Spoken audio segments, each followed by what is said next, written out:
Call the meeting to order. Please rise for the pledge. I pledge allegiance to the flag of the United States of America and to the republic for which it stands, one nation under God, indivisible, with liberty and justice for all.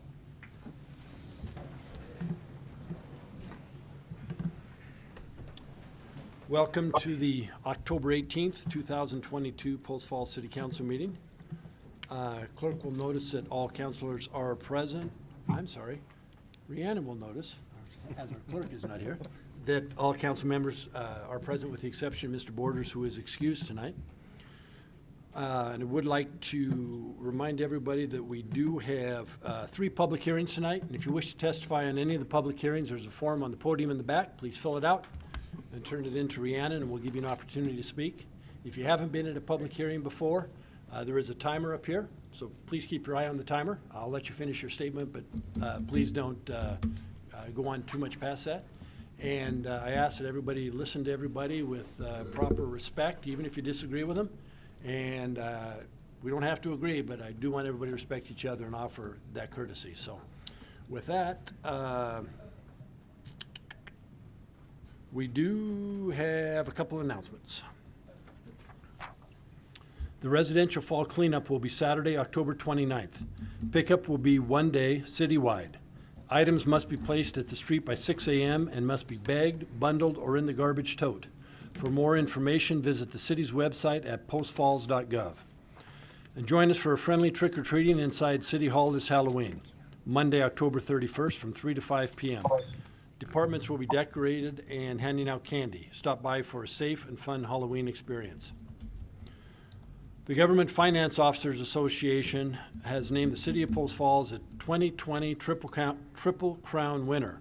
GFOA's Triple Crown designation recognizes governments who have received the GFOA Certificate of Achievement for Excellence in Financial Reporting, the popular Annual Financial Reporting Award, and the Distinguished Budget Presentation Award for a fiscal year. Post Falls is just one of 317 governments that received this award for fiscal 2020. And congratulations to Jason and the Finance Department on this great accomplishment. It's almost gets to be old hat. You guys do it every year, and we appreciate it, and we hope you know how much we do appreciate that.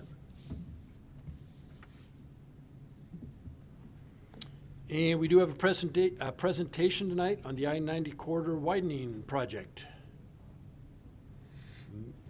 Are you Stephen? I am. Name for the record when you get up, please. My name is Stephen Backer with the Idaho Transportation Department. Give me just a second, and I will pull up our presentation.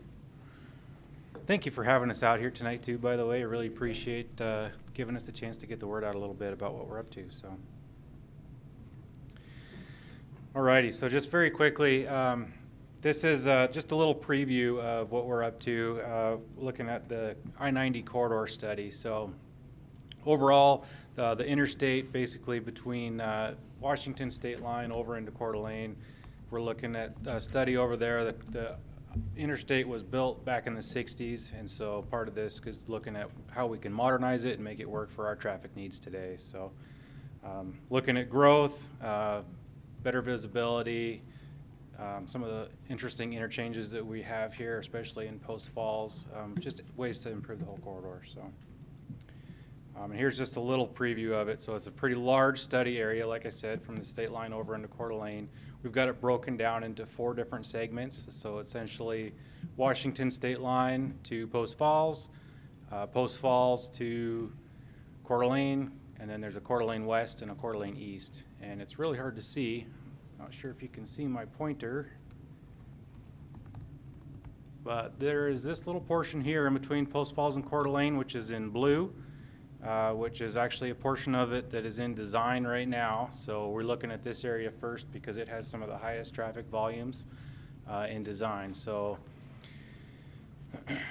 you'll see this is a lot of information on a slide here, so I'm not going to go through all of it because it's going to be presented again here in a couple of weeks. But basically what's important, I guess, at this point in time is to say that we're kind of somewhere in between developing initial concepts and going into preliminary design. So we're trying to get the word out right now for some public open houses that we have coming up, and we want folks to come and attend and give us your input on some of the alternatives that we've put together. So thus far, we've had a couple of value planning sessions with City of Post Falls and City of Coeur d'Alene, trying to get a whole bunch of stakeholder engagement throughout the whole process. So in Coeur d'Alene, we started with, I think it was like 85 alternatives, and we narrowed it down to the top 5, and Post Falls was 75, and we're down to the top 4 or so, thereabouts. So really a lot of work has gone into it so far, but also say that nothing's complete either. So we want more eyes on it, the better. So here are the open houses that we have coming up starting November 1st. We'll be over here in Post Falls, just at the red line down the road here. Coeur d'Alene will be at the Best Western, and then the whole time we got 2 weeks of online that you'll be able to go and attend as well. And it's going to have, typically we have slide decks and videos and, of course, places to give us your comments and your feedback too. So there's a website there, and I'll give you the other website right here. itdprojects.org in general is a good website to go to if you have questions about any of our projects. And then if you get to this itdprojects.org/I-90 corridor, that'll take you straight to this work that's going on with I-90. So thank you again. I really appreciate the time to come up here and speak, and please show up. I look forward to seeing you. Thank you very much. Appreciate the input. Are there any amendments to the agenda tonight? There are none tonight, sir. Are there any declarations of conflicts or ex parte contact site visits? I think I need to do one. In July, I received a telephone call from Ted McCauley, and he wanted to talk about annexations, which I thought was a general conversation that he wanted to have. And after just a minute or two, I realized he wanted to talk about a specific annexation, although I didn't know the name of it. And I told him I couldn't have that conversation with him about something that was likely to come upon the agenda. And so we ended the conversation, you know. But I wanted to say that I don't know if he's here tonight, if he's going to speak, but, And which public hearing is this for? what's that? Which public hearing was it for, she said? Was it for one of the public hearings tonight? Yes. Do you know which one? Oh, I do, I'm sorry. I do, and I'll not keep you in suspense. It is the Joseph Okay. So I would Joseph family. it sounded like you didn't receive any information regarding it, and so you can just say that you had the conversation, you informed him that you weren't able to talk about it, and whether or not it influences your decision, if you want to recuse yourself or not. You can, if it won't affect your ability to make an unbiased decision, Absolutely not. then I would just state that. Thanks, Guy. Anyone else? Seeing none, would you please present the consent calendar? Item A is minutes from the October 4th, 2022 City Council meeting. Item B is payable September 27th through October 10th, 2022. Item C is utility easements, Jacqueline Prairie Development. Item D is the Frolic Zone Change, reasoned decision. Item E is Frederick 4 Minor Subdivision Construction Improvement Agreement, and that is all. Any questions? I would move to approve the consent calendar as presented. Second. Motion second, further discussion. Rhiannon, please take the roll. Shove. Aye. Ziegler. Aye. Malloy. Aye. Walker. Aye. Thorson. Aye. Motion passes, thank you. We are now into our public hearings, and the first is the Farwest Steel Annexation. That'll open the public hearing. Laura.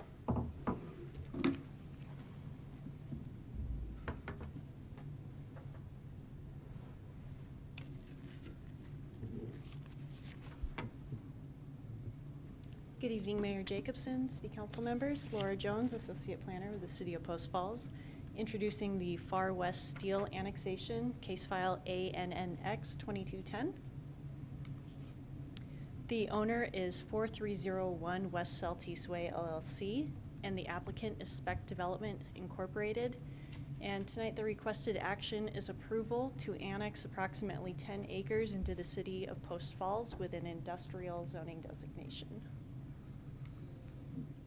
The property is located west of North Pleasant View Road and north of West Celtice Way, as indicated on the map.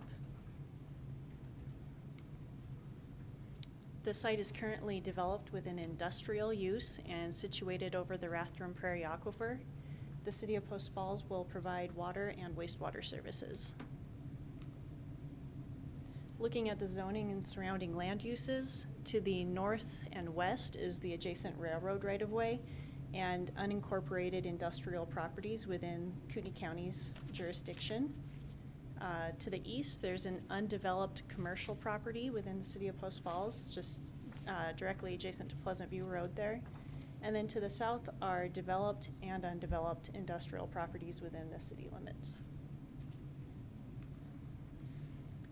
The first review criteria for a zone change or annexation is amendments to the zoning map should be in accordance with the future land use map. The future land use designation here is commercial, and you can see that the comprehensive plan designates this area to provide a wide variety of general services, retail, professional, office, and mixed uses that serve local and regional residents as well as the traveling public. And you'll note that the implementing zoning districts, it does not include industrial zoning, which is what they are asking for.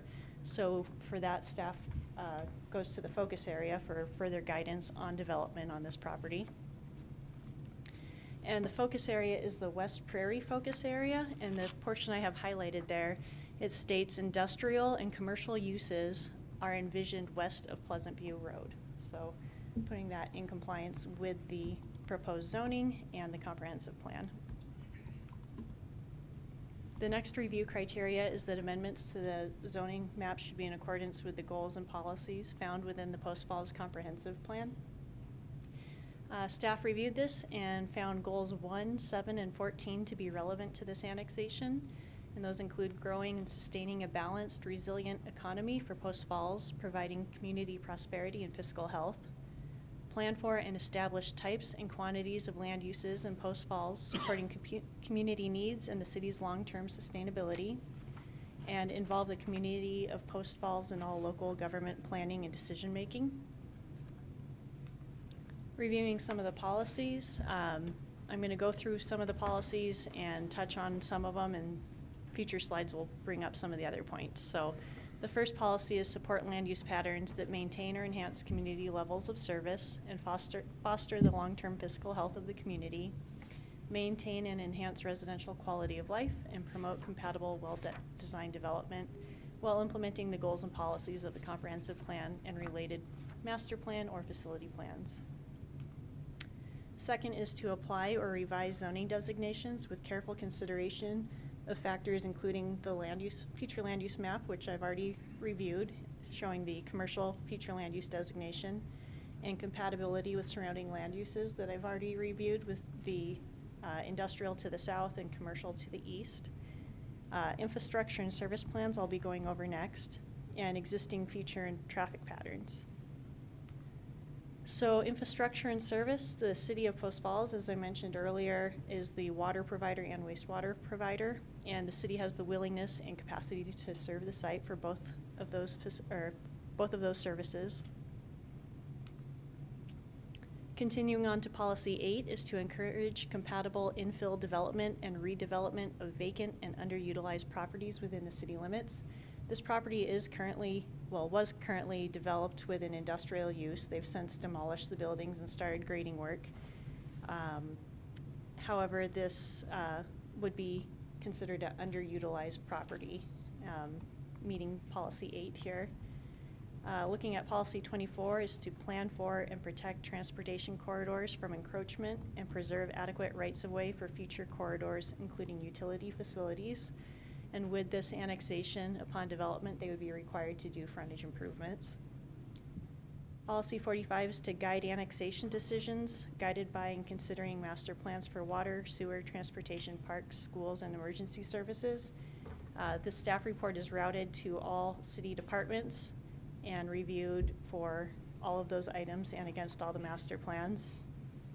Provision of necessary rights-of-way and easements. I mentioned the frontage improvements would be associated with development of this property, and studies that evaluate environmental and public service factors. At this time, no known studies have been conducted, as well as timing that supports orderly development and or coordinated extension of public services, as well as the comprehensive goals and policies. Policy 76 is to encourage environmentally and economically sound measures to reduce, minimize, or eliminate air, noise, and water pollution. That will be regulated through the site plan review process in accordance with the Post Falls municipal codes. Policy 77 is to support and participate in regional efforts to manage the collection, transportation, and disposal of solid and industrial waste, including such items above the aquifer or its recharge areas. With annexation, they'd be required, again, to follow the Post Falls Municipal Code requirements and have waste services and sanitary services provided to the site. And policy 86 is with the local business community, work to enhance, sustain, and diversify the local economic base by helping retain, promote, and expand existing businesses and industry, support innovative entrepreneurial enterprises, support opportunities related to business campuses and mixed-use models, coordinate provision of workforce housing, and attract new businesses and attract new businesses and clean industry. So by having another business on this site, it might meet some of the policies within 86. Reviewing zone change review criteria C. Zoning is assigned following consideration of such items as street classification, traffic patterns, existing development, future land uses, community plans, and geographic or natural features. I'm going to be going into street classification and traffic patterns with criteria D. And we've already looked at future development and land uses. And again, just to note that this is situated over the Rathdrum Prairie Aquifer as a geographic natural feature. The next review criteria is not applicable. Commercial and high-density residential zoning is typically assigned along streets with a higher zoning classification. Review criteria E is limited or neighborhood commercial, and lower density residential zoning is typically assigned for properties as they proceed further away from the higher intensity urban activity. Again, not applicable. And the last is industrial zoning is typically assigned for properties with sufficient access to major transportation routes and may be situated away from residential zoning. Again, this has close proximity to the Pleasant View on-ramps onto Interstate 90.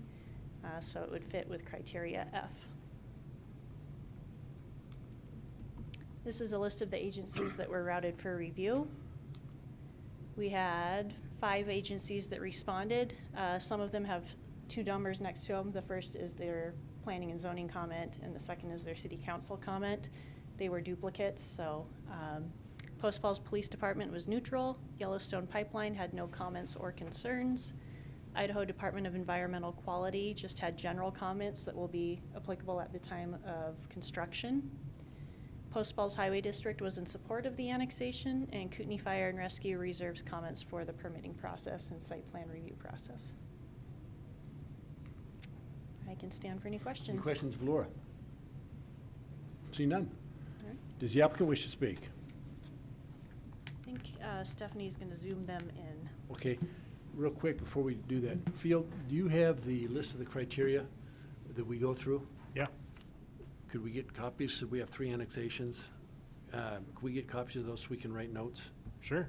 Could someone shoot us some 3 copies? copies for everyone? Yeah, is that, Yeah, it'd be good. Okay. sorry, I meant, I didn't catch you before the meeting started, so, No problem. thank you. We have the applicant. Yes, this is Tyler Reeves with Spec Development. I can share my screen when you guys are ready. I believe we're ready. Can you hear us all right? I can hear you guys, yes. Thank you. You can I share. will share screen now.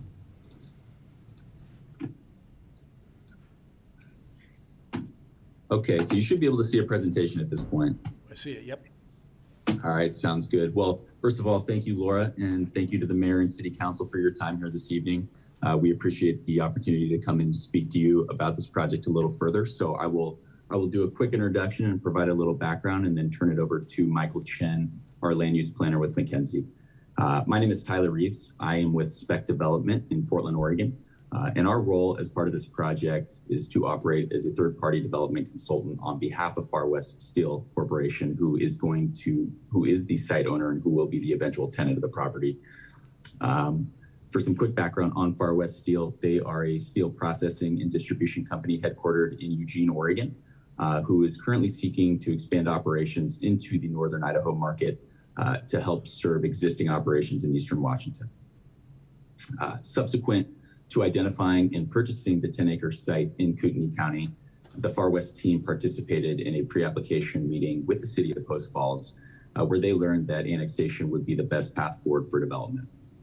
Since that time, we have both designed and gone through the entitlement process under the assumption we would be annexing the property into the city, and at this time have received our first round of review comments on the site plan that was designed in compliance with city code on all respects. And we are working through the revisions and comments to that first round, and we will be resubmitting our plans early next week. On that front, and Laura mentioned this as well, we have been making good progress on site for early site disturbance activities. We have pulled the site disturbance permit with the county at this point, which will be wrapped up here in about another week and a half, 2 weeks. And on that note, we are aware that any permit with the county must be closed out prior to any annexation occurring. So that is on our radar. We will make sure to get that taken care of before annexation occurs. As Laura also mentioned, we believe this site is very well positioned for annexation into the city. We're excited about the opportunity to develop here and work with the Farwest team and the city of Post Falls throughout the course of this development project. And we are confident it's going to be a successful one for everybody, and we look forward to getting started. So thank you again for your time here this evening. And I will now turn it over to Michael Chen of McKenzie. Thank you. Hi, good evening, Mayor Jacobson, members of the City Council. Michael Chen with McKenzie, 500 Union Street, 410, Seattle, Washington, 98101 for the record. Thank you for your time this evening. I just wanted to take a few moments here to go through our presentation, which is part of the record, but just wanted to quickly summarize the annexation application. Next. Just a quick summary of our request, 10.1 acres, 1 contiguous lot, and that includes part of the Union Pacific Railroad right-of-way that city staff had required us to include as part of the annexation. And then the current zoning is commercial for Kootenai County, and the proposed zoning is industrial.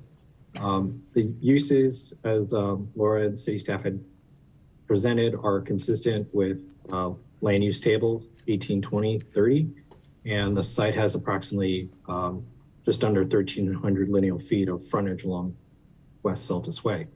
Next.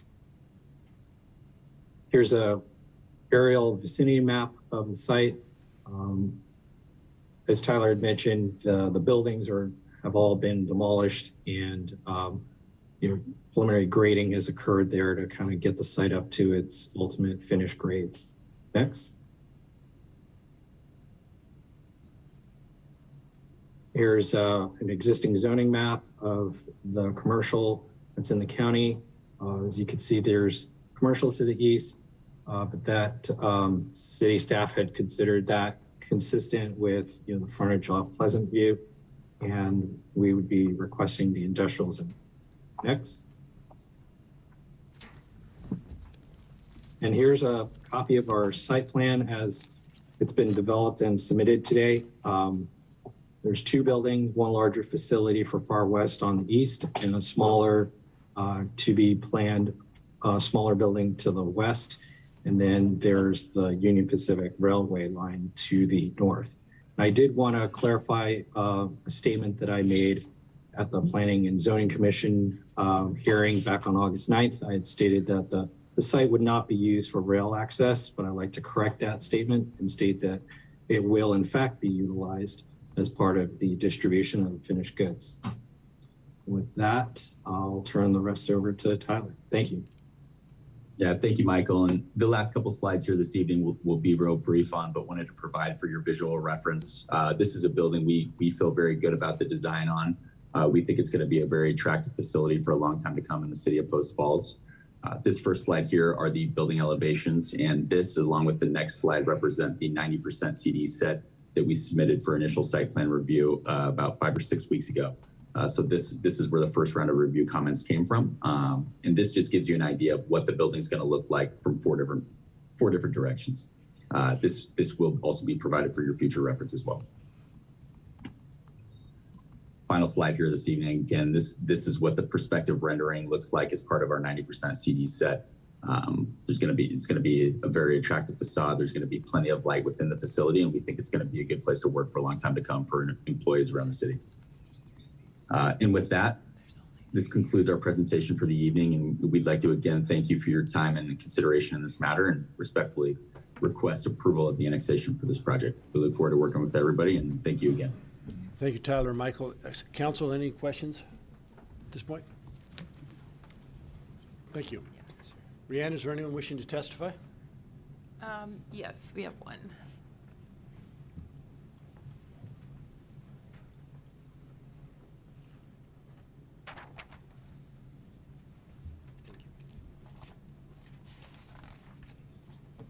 Thank you. Thanks. Wishing to testify in favor, Samantha Stieglater. I said that wrong, is it?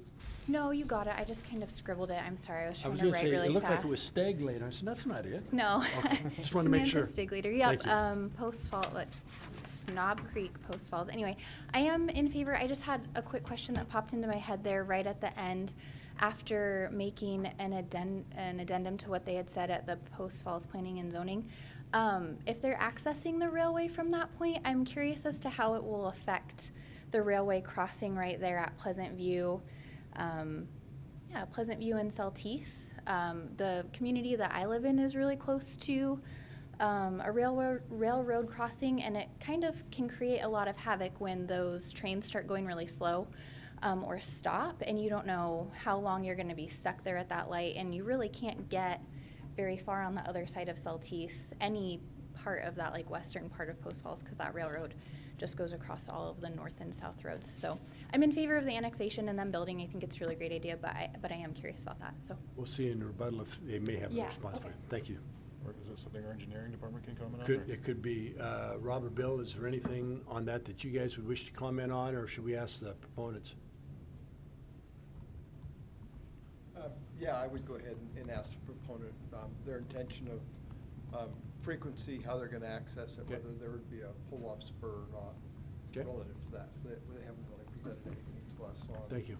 on that today. So Tyler, would you like to address that question? And it's time for rebuttal now. That was the only testimony we had. Would you like to address that in your rebuttal?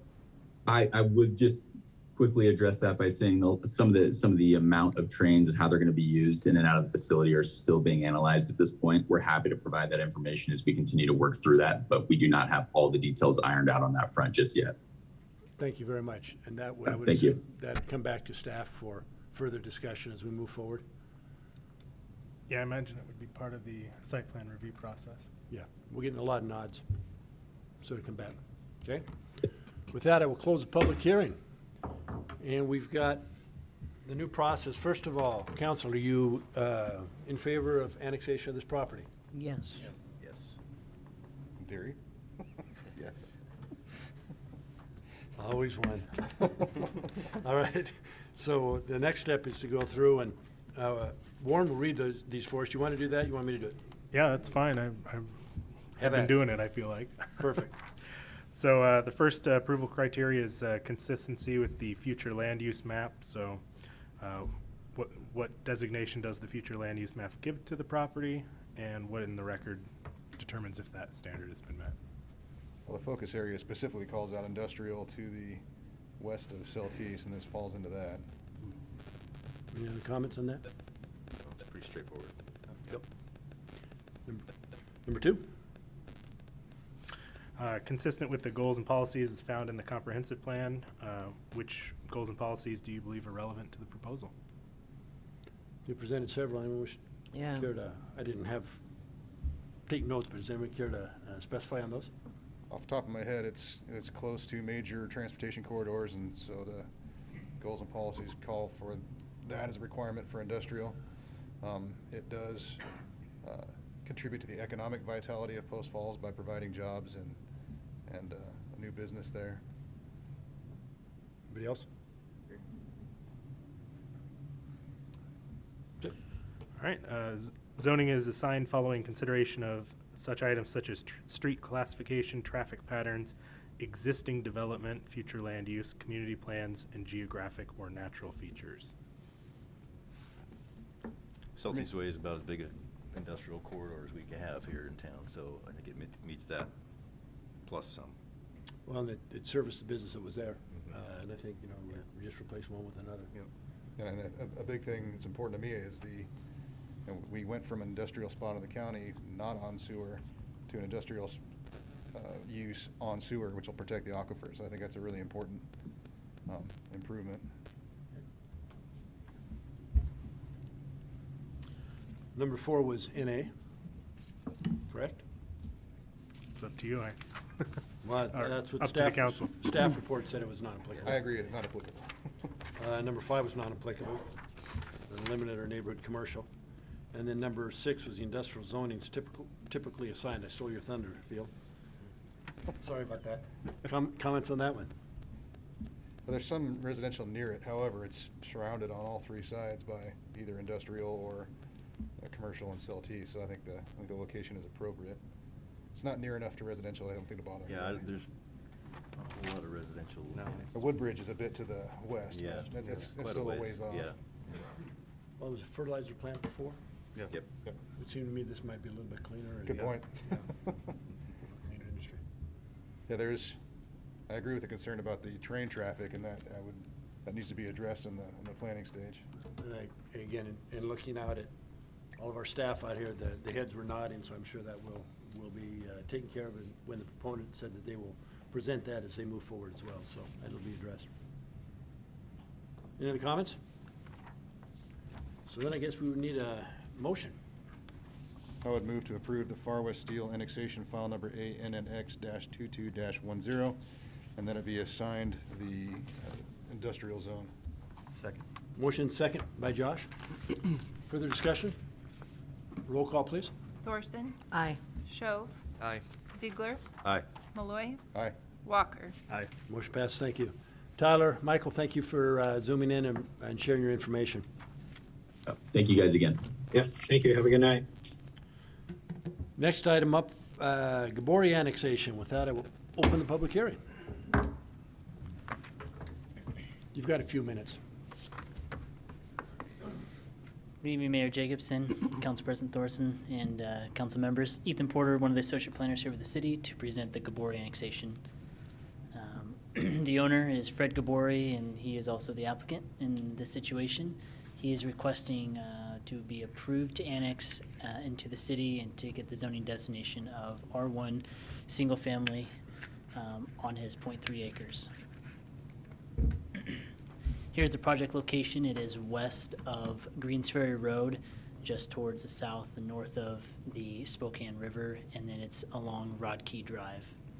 And you can see it there hatched in red. Current land use is a single-family home. He's been using it as a single-family home for years.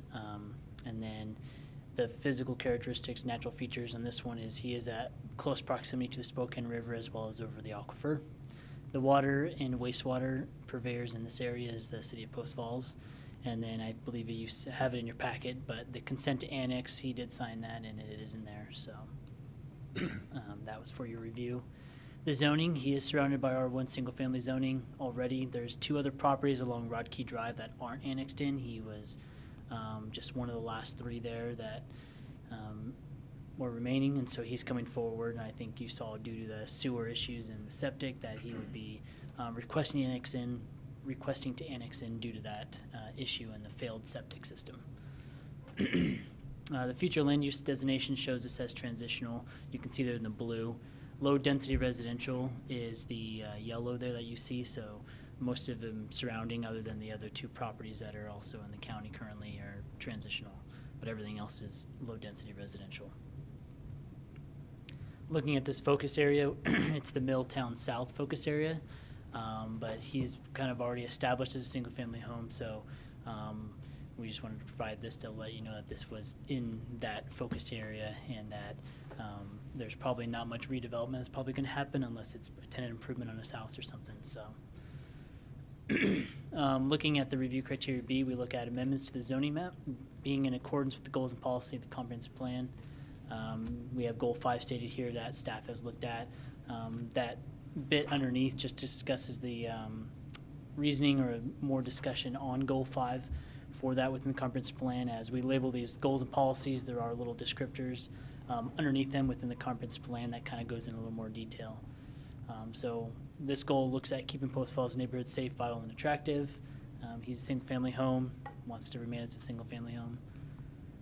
We look at Goal 8, protect and maintain Post Falls natural resources. I think this one's important since it is proximity to the river. He does have failed septic. He would be getting on septic through annexation, and therefore protecting the aquifer as well as that Spokane River.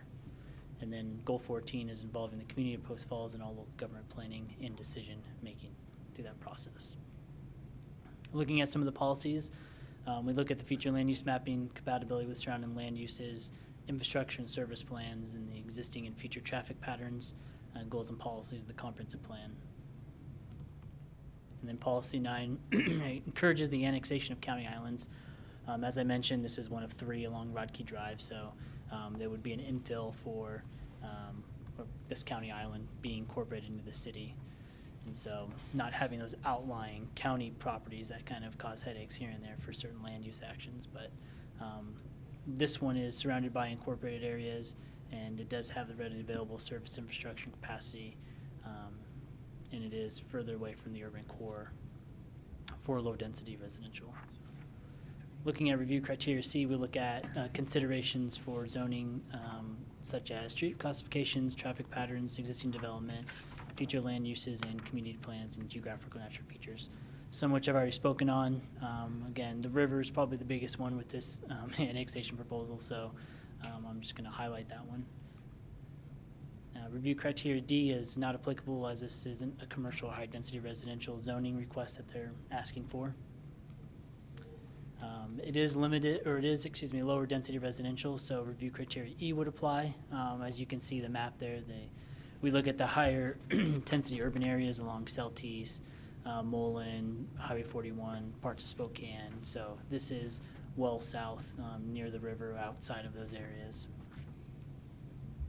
And then review criteria F just looks at industrial zoning, which isn't a request or applicable for this project. So the agencies were routed are listed here. Of these agencies, the comments we received back were Kootenai County Fire and Rescue, reserving comments for the permitting process, the Highway District, which is in support of the annexation, and then the Yellowstone Pipeline, they had no comments or concerns. And with that, I will take any questions from staff. See none? Well, I do have one real quick. Yes. Is this parcel already connected to city sewer? I believe it is. I will let Rob actually take that one because I can't remember. They did do work on the street and actually, I believe, So it's put in just the ready pipe. to? But I think, yes, I think that the Okay. point of it is ready to, once the annexation's approved, they can go ahead and actually. Yeah, that was unclear. Gotcha. So, But yeah, the infrastructure, I believe, is already in the ground from what I saw on site. just not connected. Yay. Thank you. So, And just to Thank you. add to that, I believe the consent to annexation was executed in order to facilitate that. And that's why we got that consent to annexation from the property owner. Thank you. Thanks, Ethan. Mr. Gabourie, do you wish to add anything? Do you wish to add anything? Come on up. Name for the record, please.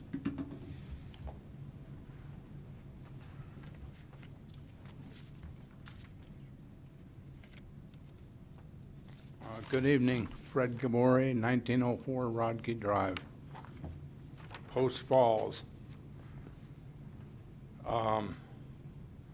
The reason that we're asking to come into the city is because our septic tank failed after 44 years. I might say this, my wife and I have lived at our address for 44 years on Rodkey Drive. We were there before the city of Post Falls. Sundance Meadows didn't exist. The annexation started at Celtice and moved our way. Manny and Gladys Schneidmiller owned a 26-acre bluegrass field, and they decided to develop that with their son Gary, and that is Sundance Meadows. when that was placed in, that comes in right across the street from us. So we've been neighbors for 44 years, but not citizens of the city of Post Falls. I might say that I personally practiced law in Post Falls for 37 years. 1976 to 1984, my office was at 4th and Sherman. My office for 27 years was at 810 Spokane Street, which is next to the vacuum guy, if you know where that is. And I decided to retire in 2011. But I can say this about that. Post Falls has always been very strong with its city council and has probably the most all-star mayors that any town could ever have, including the current one. I want to thank the city of Post Falls, because when we applied, if you guys have gone down and seen all the paperwork and the requirements, and man, there's a lot of stuff. We want to thank the 3 ladies that helped us, and I can't recall their names off the top, but extremely helpful, guiding us through the paperwork, so we're getting all that squared away. The second thing we want to do is compliment your engineering people, who were very timely and very helpful, and when inspections needed to happen, they were there. There was no wasted time on my project. And so we were very impressed by the sophistication of the city of Post Falls in allowing these things to go along and through the process. Other than that, we don't think we've impacted the neighborhood as much as the neighborhood impacted us over the years. And we want in because we don't want to have a septic tank anymore, and I don't think Panhandle would let us because we're on the water, which is a correct decision. And but I do want to make one correction. We didn't ask for water. Other neighbors that up the street from us that have come in like I have get hooked onto the sewer, but have kept their well water for their domestic water. And we're doing the same. We've never asked for water. And hopefully I don't have to. We've got a really good well. But I do want to compliment, and especially the new guys, Post Falls City Council has always been collaborative. And that's why the city's progressed so fast, because we've had good council people that are collaborative with each other and not thinking up issues and fights and stuff like that. Go right through the mayor's list. Every single mayor we've had has been really way above and beyond average. Frank Henderson probably should be in a statue in front of the city hall. Especially You'll when it never comes to find sewer. a better mayor than Frank Henderson. He was an all-star, not only for Post Falls, but for Kootenai County. Other than that, I hope that you guys let us in. We're already on the sewer. If you don't let us in, let us keep using the sewer. Any event, thank you for your attention, and just think about it, man. I've been there 44 years, and we've never been able to vote for anybody from Post Falls. Now we can. So, Thanks, Mr. Gabourie. anyway, have a good evening, and thank you for your considerations. Thank you. Thank you. Anyone wishing to testify? No. With that, I'm going to close the public hearing. I'd just like to say that we just went through the process of hooking up to sewer, and all I can tell you is it's an amazing thing to watch. I'm glad we did it. Our system didn't fail. We just thought it was a thing to do. And so that's how we're getting those properties down by the Gabouries, is when their septic systems fail, then they come into the city, which helps eliminate a county pocket. So I appreciate you folks taking that step. First question, council, do you wish to consider the annexation? Yes. All right. I think these are going to be fairly quick to go through, but go Yeah. ahead. Consistency with the future land use map. Yes. Consistent with the goals and policies found in the comprehensive plan. And which one? Well, it's not explicitly stated, but as I've said before, the cornerstone of civilized society is keeping human waste away from human activity. And there's a lot of human activity that happens in the river, so if we can get this on sewer, That's, Protects the natural resources. it protects the natural resource, protects the health and safety of the public, et cetera. Goal 5, I would say. Safe, vital, and attractive. There you go. It's not attractive to have trouble in the septic area. Okay, all right.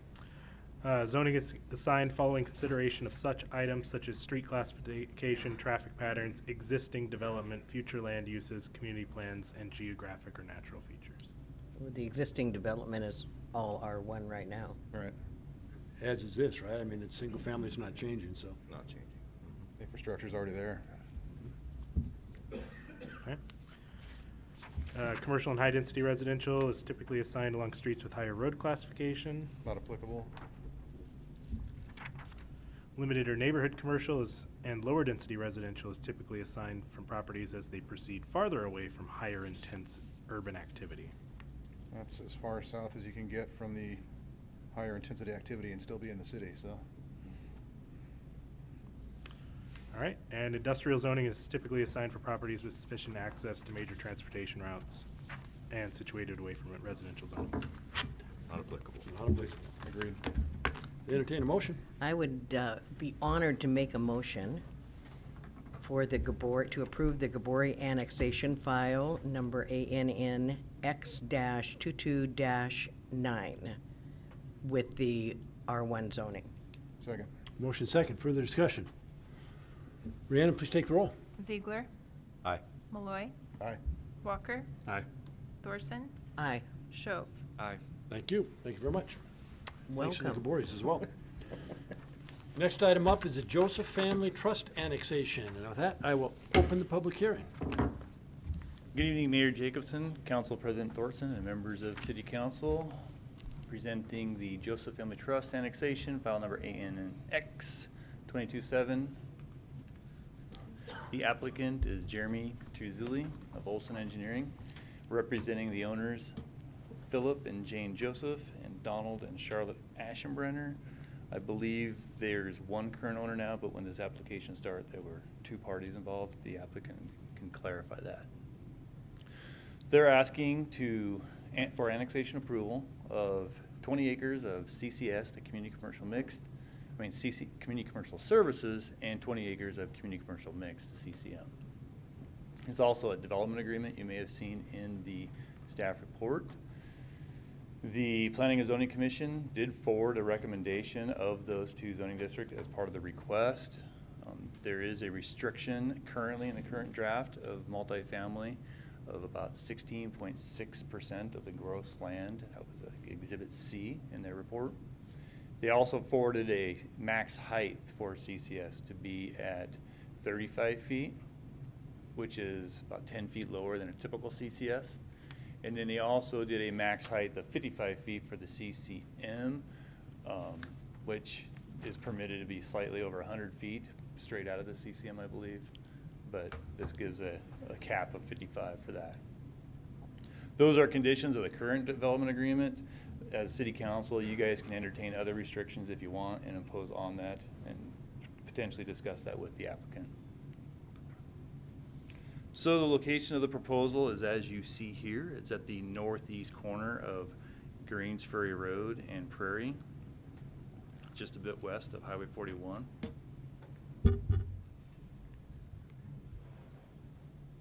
So currently, they're large agricultural lots in the Kootenai County. The site has no significant topology or vegetation matters on it to inhibit any development. It is over the aquifer. Water would be provided by the Ross Point Water District, with sewer being provided by the City of Post Falls. So I'm going to go into the review criteria for the zoning element now. So looking at the first criteria, looking at the future land use map and the consistency with it. So as you see here, there's the site location in hatched. It's currently designated transitional. The red circle is a commercial node that's designated in the comprehensive plan. The purpose for those commercial nodes, and you see them throughout on the map, is to provide potential off-corridor commercial, which is a different form of commercial, because on 41, what you're going to get is a lot of auto-centric commercial, where you're pretty much guaranteed most individuals will be getting to those sites via a car in a larger parking lot. These nodes provide a potential for commercial located within a near proximity to either existing rooftops or future rooftops to provide some day-to-day activity within walking distance. Looking at the transitional, I kind of underline here that more or less when you see the transitional, it punts to the focus area, saying go to the focus area. That at the time we developed the comprehensive plan, we didn't know for every quarter section exactly what the future uses were going to be, but go look at the guiding principles within focus area. This happens to be within the 41 North focus area, which you see here on the very western. It's kind of centrally located in that main core on the western edge there. You can see that 41 North says that the idea would be that you would focus provisions for multifamily commercial high-tech uses near your higher classified roadways. The idea there in the current on that comp plan was your main roads would provide more limited access, and those higher uses don't need as much access generally as your lower residential. Additionally, those uses also provide some sort of buffer from light, noise, pollution that occurs along those main corridors as you progress further into some more single-family residentials. The other one is development should provide pedestrian connectivity to all multi-use paths, trails, including the Prairie Trail. So the Prairie Trail runs about like this, right here. There has been discussions on attempts to get the Prairie Trail into the tech park, which was discussed in our workshop. Conceivably, as pockets of this develop, there would be connections to that trail to the east through other developments in the future, whenever that time comes. So there's the future land use map. Now going into the goals and policies within the comprehensive plan, the criteria 2. Kind of highlight the first one, goal 3. My monitor isn't quite as dark as that, might have picked a different color. But kind of highlighted that at the end of each chapter and in Appendix B, there is definitions of kind of what each goal kind of means. Kind of highlighted this part is the plan helps to retain cities' low-scale, walkable, small-let development patterns, common in early Post Falls, while at the same time providing for urban growth in areas, in appropriate areas. So that's why we got the public process. We go through this and we determine whether or not this is an appropriate area for some more urban growth. Goal 6, maintain and improve Post Falls transportation network on pace and in concert with the need of the plan. So I think on this slide and then on the next slides, I'll kind of discuss this a little bit more. So what you have here in blue, these are intersections that are seeing some improvements or will see some improvements in the near future. These intersections help provide safe transportation network for both pedestrians and the cars. The highlighted yellow, this is a newer intersection that has occurred over here at the Greens Ferry and Prairie.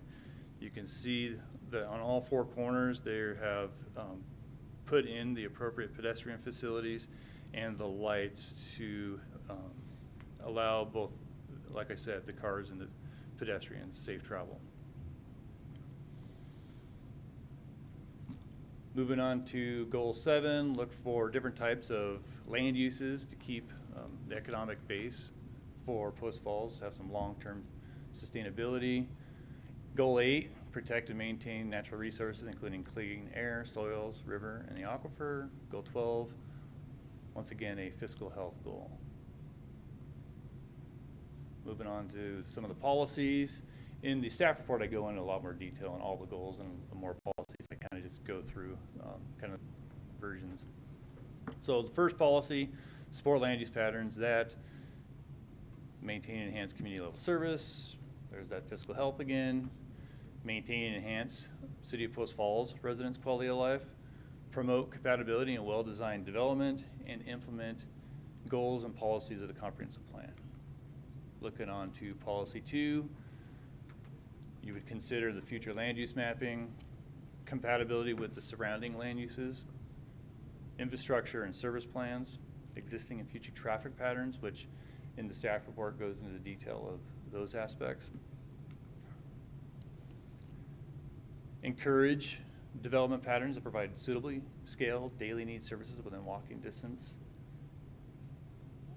Encourage the development of off-corridor access and circulation for commercial and mixed-use areas abutting limited access arterials. Looking at, and I'll kind of highlight this in a future slide, of minor arterial of Greens Ferry and the principal arterial of Prairie. Third criteria, looking at street classifications, traffic patterns, and existing development, future land uses, community plans, and geographic and natural features. Surrounding zoning, as you see here, you see the hatch, that's the tech mixed. To the south, you see some other mixed medium density and single family residential. You also got a residential mixed off to the southwest, where that node is. At the time, I went to go update this PowerPoint, but unfortunately last week our JS went down, so I couldn't get our current city limits and zoning. But you do kind of see here, limited commercial is to the south of this. We do got the recently commercial annex to the southwest corner. You see the tech mixed and the variation of why does it go from tech mixed to that large area of multifamily. As part of that development agreement for the tech mix, the idea was to preserve the area east of Cecil Road for more of the commercial industrial, and to get the multifamily west of that, and so that's why it's there on Cecil. There's actually a restriction on multifamily on east of that Cecil Road. There's where you see the minor arterial of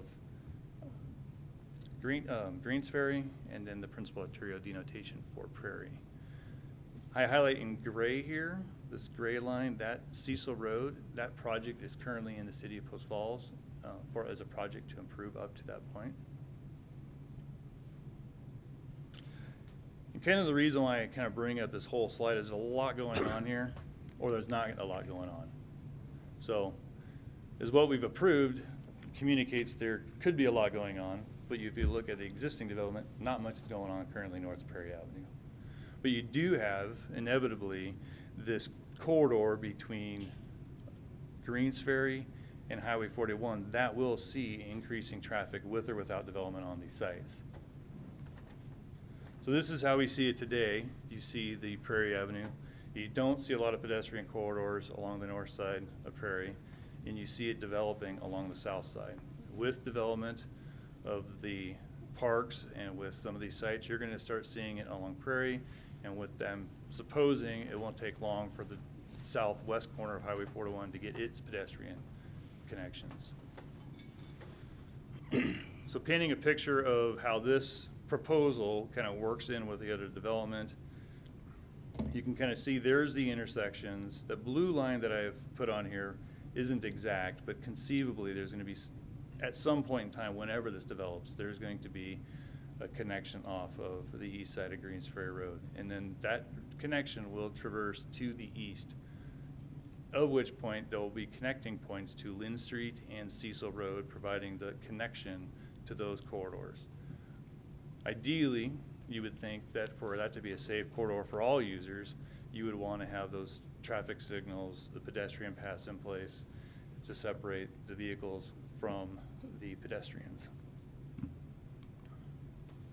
Here's a graphic representation that kind of represents some principles where you have your freeways, your arterials, your minor arterials. These are your heavier uses that you have limited access.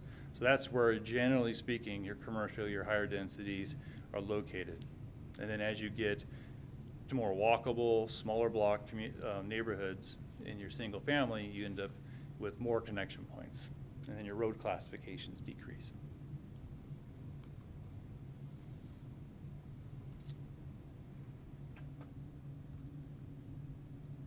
This was mentioned in the workshop about the Highway 53 interchange and its improvements, and I have no doubt that once it's improved, that will result in increased traffic on Prairie Avenue. I live in Post Falls, but I often go to the north part of Spokane. I deliberately do not go this direction anymore.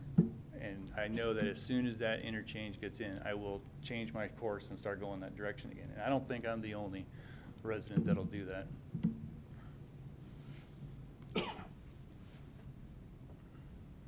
So that kind of wraps up criteria 3, where you're looking at considering the traffic patterns, existing development, and the future land use in the community plans of that area. Criteria 4,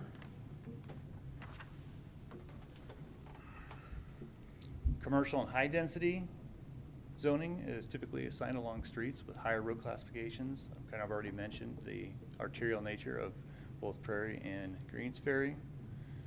Criteria 5 deals with limited or neighborhood commercial and lower density, proceeding farther away from urban activities.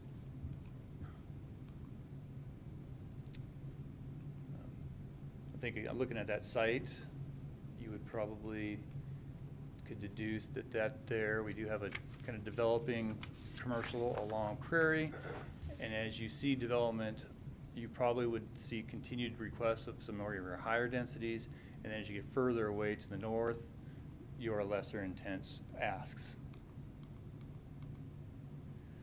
And then they're not asking for industrial, so that would wrap up criteria 6.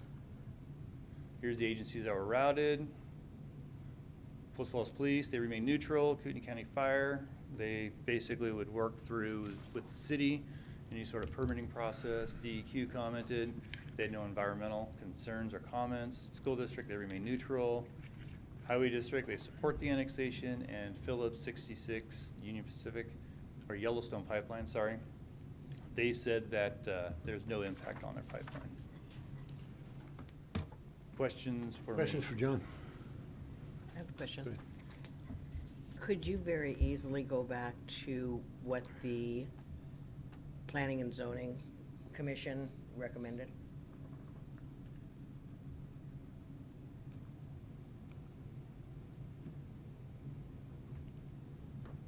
So they recommended it with these. These are the current restrictions in the current draft development agreement. Question on that, the multifamily would fall under the CCS backside of 35 feet, correct? Well, typical CCS, they can go up to 45 feet, but at this point in time, they are also proposing, and I left that out, my apologies, there would be no residential on the CCS zone properties. Yeah, I had it backwards in my head, sorry. It's on the south of the CCS. There was a portion that is currently being shown as some multifamily, being as an option. And the applicant may comment on that as well. Okay, Joe? Yep. Thank you. Any questions for John? Thank you. Applicant will speak.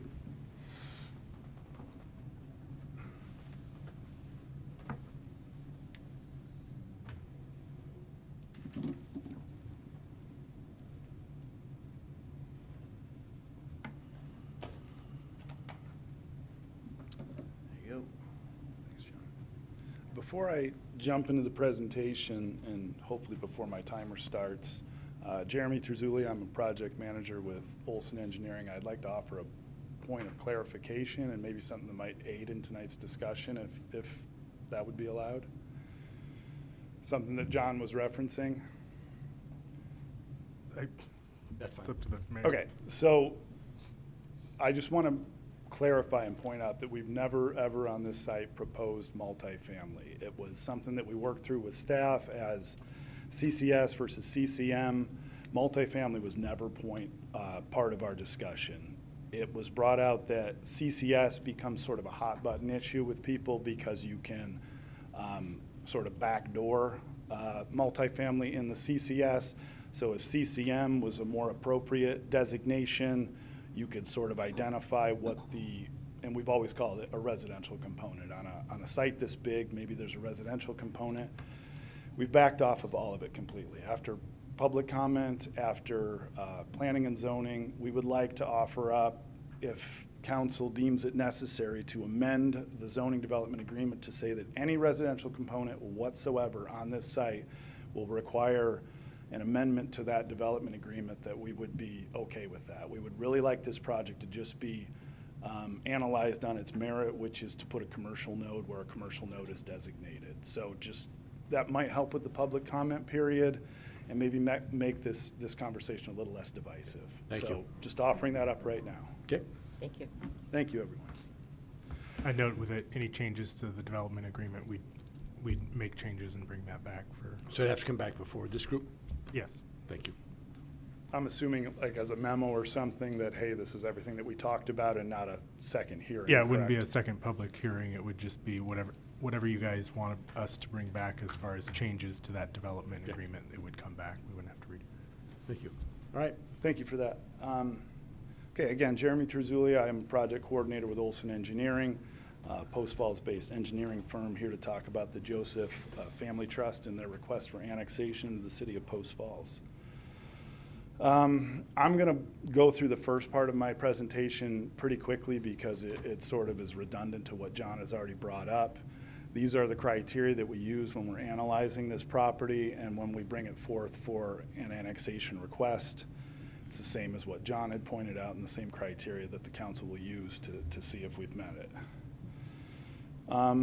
Again, redundant, but here's the commercial node as outlined in the future land use map in the comprehensive plan right there at the corner of Greens Ferry and Prairie. The transitional designation, again, as John pointed out, sort of punts to the focus areas. One point that I wanted to bring up was that this lies pretty much right on the border of the Central Prairie and the 41 North focus areas. Those two focus areas, and I've sort of highlighted in yellow, show some overlap with regard to how they want to direct and guide development, talking about commercial and tech uses near the higher classified roadways, focus provisions for commercial along the arterial and the collector streets, and in addition, very specifically in the Central Prairie focus area, which is directly adjacent to this one, Prairie Avenue's role as a major east-west connecting corridor may spur interest in commercial use development. And so we selected this site specifically because of all of these reasons. Additionally, I did make note that a couple of weeks ago, the council was processing a request by, I believe, the Hargrave annexation request, where there was a lot of dialogue amongst the council members that commercial services should be focused, and the direction is kind of Mullen, Celtice, and Prairie. I did note that there was quite a bit of discussion about where the commercial services should be in relation to these principal arterials. And so I thought that that would be germane to this conversation. So then moving on to the plans and goals within the comprehensive plan. I'm going to point out, and a lot of the goals that John brought out in his presentation, and I want to just focus in on a couple here that I feel are important to this discussion. The first one and the second one about the balanced and resilient economy, community prosperity, establish the types and quantities of land uses supporting community needs in the city's long-term sustainability. I think we're all noticing, directly or indirectly, we're starting to see a slowdown in the residential development community-wide. I think a huge driving factor to this is that simply the pool of buyers is shrinking. Interest rates are rising. This influx of out-of-state buyers to the residential market is slowing as well. There's some uncertainty, I think, nationally as to how the economy is all going to shake out. I think we're moving into that recessionary period that was predicted. And what we see happen, and not just in Post Falls, not just in this area, and this seems to be a trend nationally, as communities grow, and those communities that do experience growth and new residents moving into the area, the development community typically responds, add those additional dwelling units. Once the new residents are coming in, kind of getting acclimated, and we sort of have this increase in population, the commercial services tend to come in their wake. So it sort of establishes a baseline. Here's the new population. What types of services does this new resident to the area and the old resident to the area, what type of services are they looking for? And then the commercial sector tends to come in its wake and lag behind 6 to 18 months as we sort of establish those service-based industries to support the increase in population. And that's not a trend that's specific to Post Falls or Kootenai County. That we tend to see that nationwide. So that's a point of note.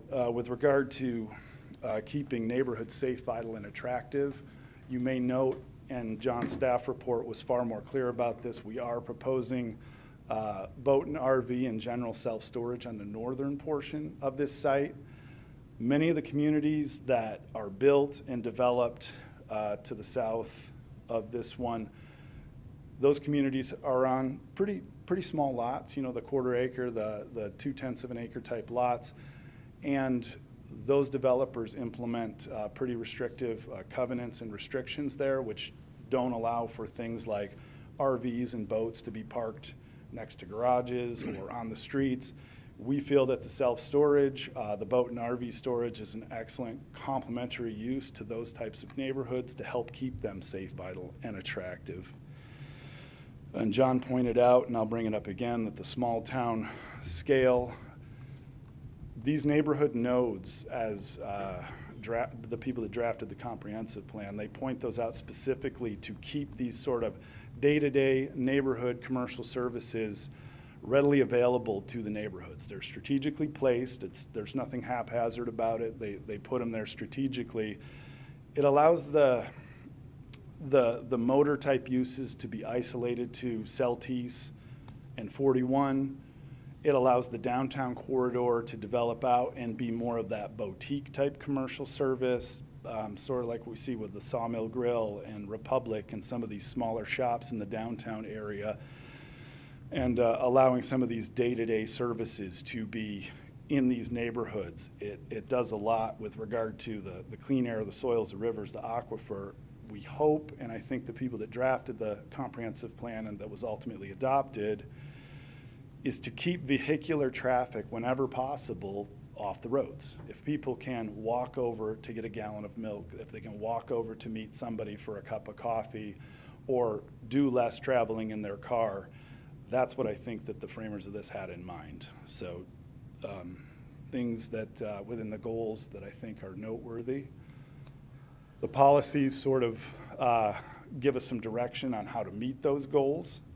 Encouraging the development patterns that are suitably scaled, daily need services within walking distance, encourage pedestrian-oriented mixed-use developments along the major corridors, all stuff that we believe that this proposal meets those objectives and will help achieve those goals.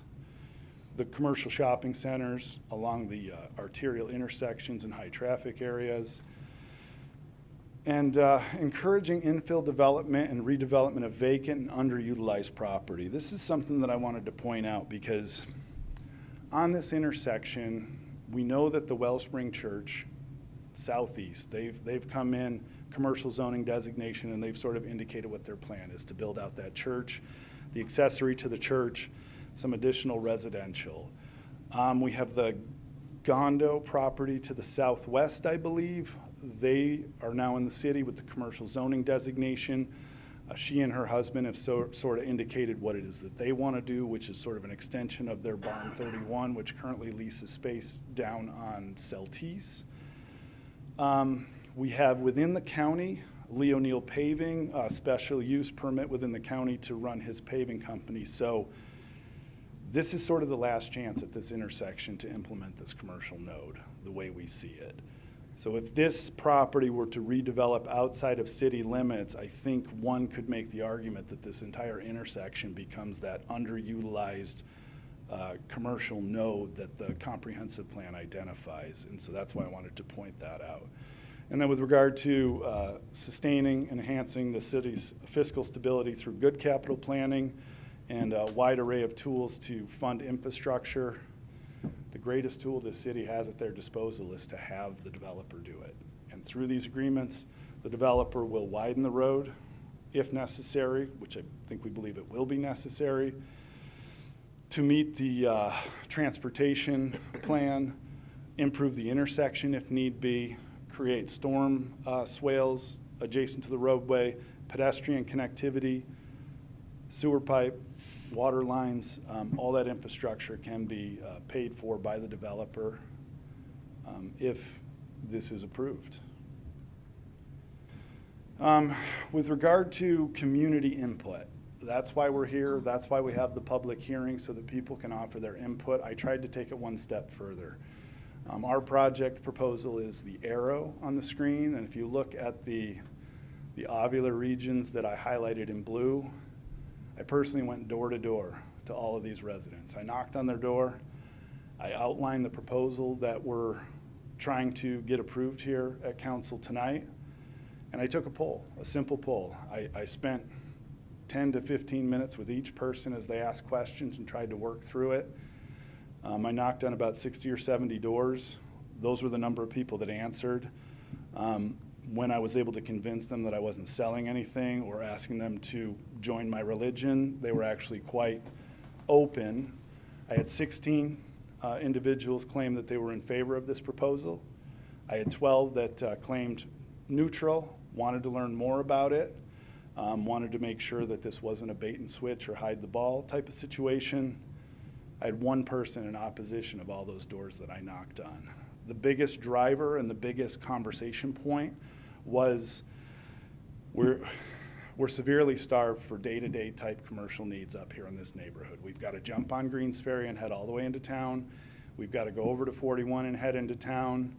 One of them was I work in Rathdrum, and I'm horrible at filling my gas tank, so I always have to contemplate, do I try to make the run to Rathdrum or do I double back to Pole Line? Those types of things. So I've outlined their nearest services, which don't seem like a long distance, but when you've come home and it's 6 o'clock and your wife told you in the morning that she needed you to pick up milk and you forgot, it's a real pain in the butt to have to turn around, hop in the car, and go get it. So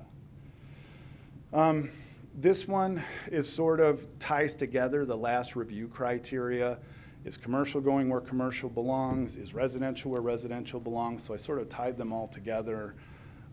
You see the principal arterial, you see the minor arterial, the signalized intersection, and in my bullet points, I highlight all of those things. I did want to point out that the Post Falls Highway District Superintendent offered a pretty blanket letter of support. I called up Michael and said, hey, would you like to expand on that a little bit? And he said, sure. He said, I can't show up, but make sure to let him know that you talked to me.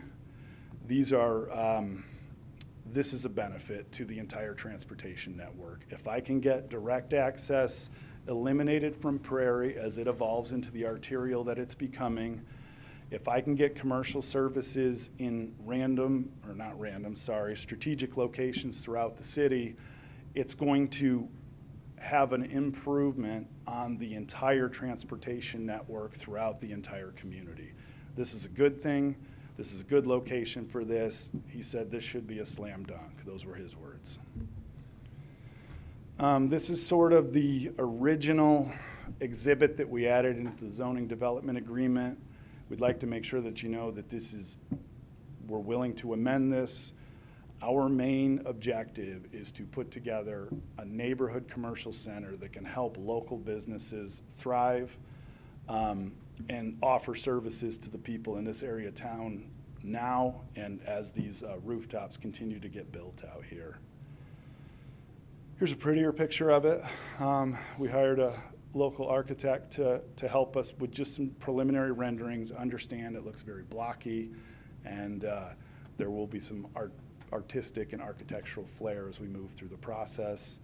I had them throw a few elevations in there so that you can see we're not trying to put something gaudy or not appropriate to the neighborhood context. You see single to 1.5 story type buildings. This would be a view from the intersection looking northeast, and this would be looking northwest from further east on Prairie Avenue. We're really trying to capture basic day-to-day commercial services. We're trying to give a place where homegrown Post Falls businesses can evolve into, grow, and thrive. We're trying to fill a need of this area of town and the residents that appear and indicated to me that they're feeling that commercial and daily type services are very underserved in this part of town. We're trying to improve the transportation network.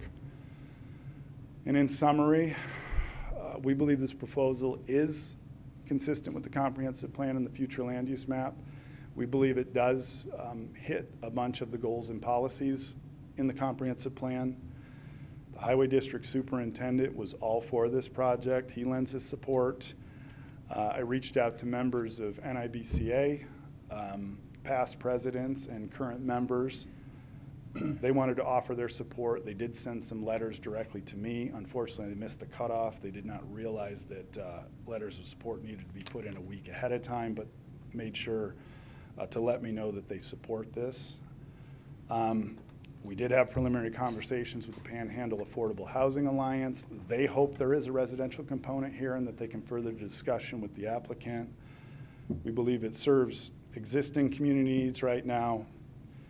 It's going to provide space that's much needed in this area. The feedback was positive, and any concerns that you might have, the development agreement, I think we can work through those concerns, and we respectfully hope that you would support this annexation, and I'm here for any questions at this time. Thank you. Any questions? Seeing none at this time. Thank you. Thank you very much, Mayor, Council.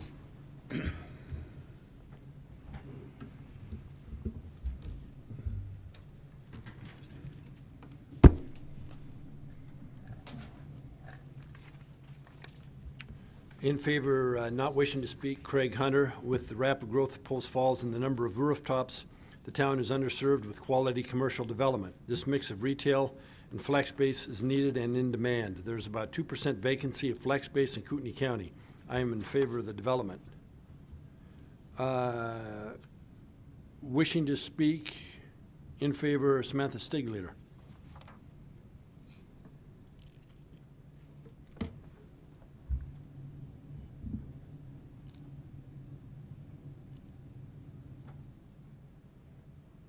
Samantha Stigleader, Knob Creek, Post Falls.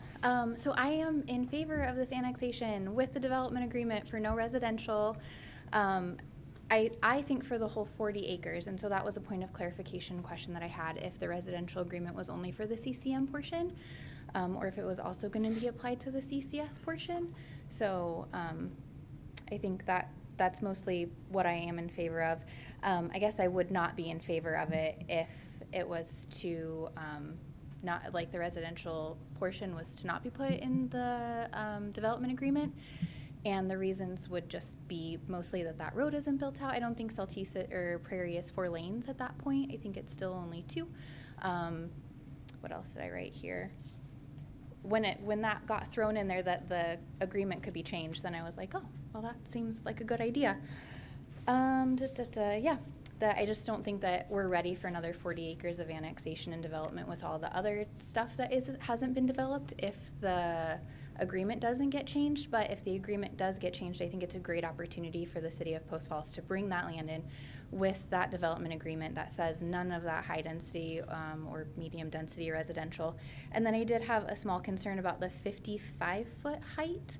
I think it was for CCS. So if it stays CCS, then I think that they can do high density residential without coming back to council, right? They can do it. CCM was 55. Oh, it was the CCM that was 55. Okay, sorry. Then yeah, if there's no residential in there, I think I made my point that I'm happy and I'm in favor. So yeah. Thank you. Okay. In favor, wishing to speak, Kelvin Tanner.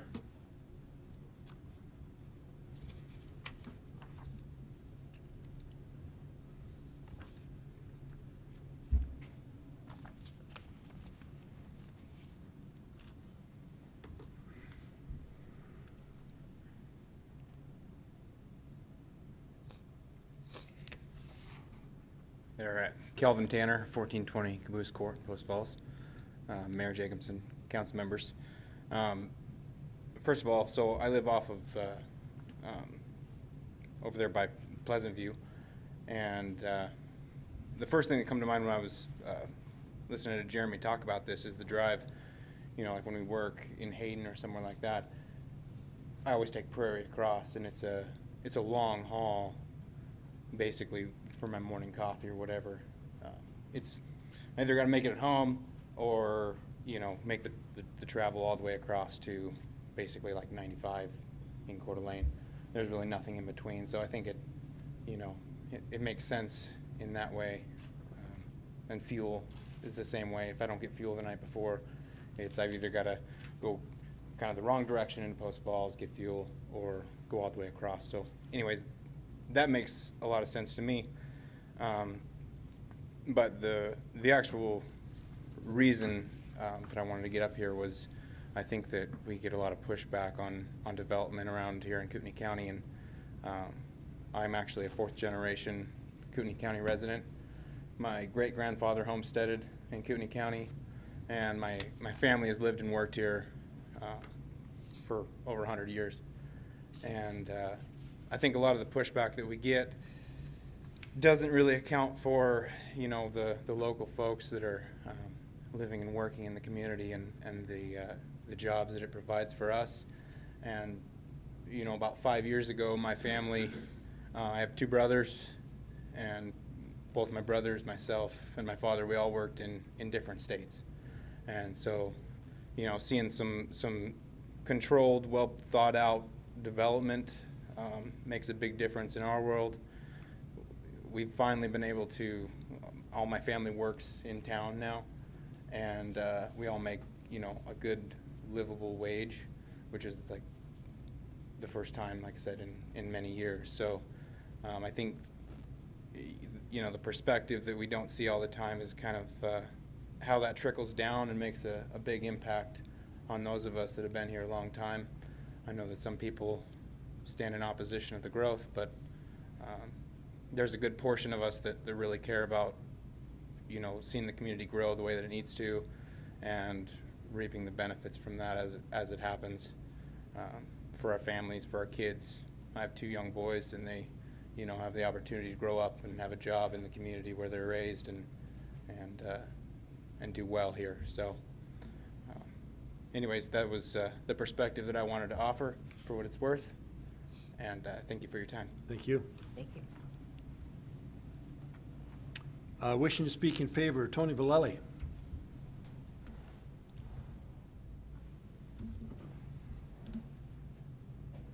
Good evening, Tony Vallely, 3839 West Prairie Avenue.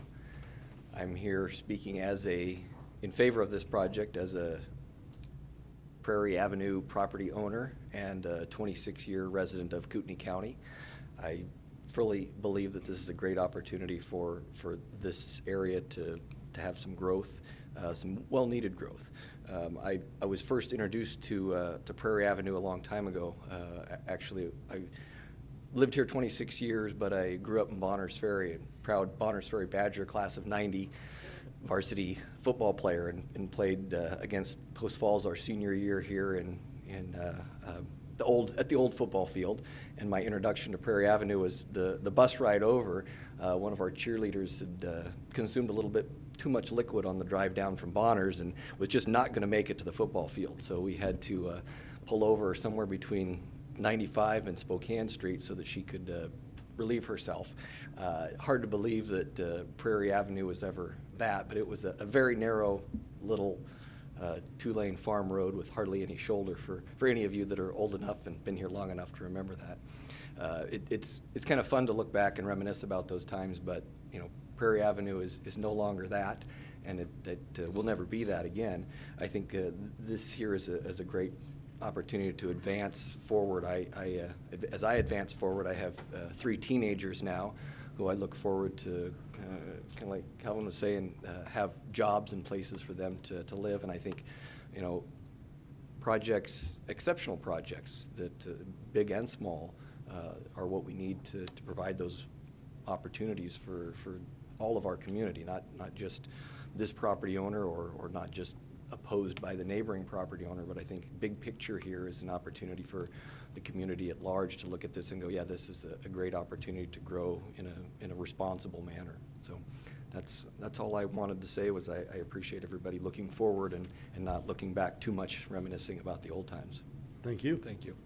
Could I ask him a question real quick? Who won the football game? We did. We were undefeated that year, except Lakeland beat us in the semifinals in the Kibbe Dome. So that was Doggone a Hawks. heartbreak. Thank you. Wishing to speak in favor, William Mattson.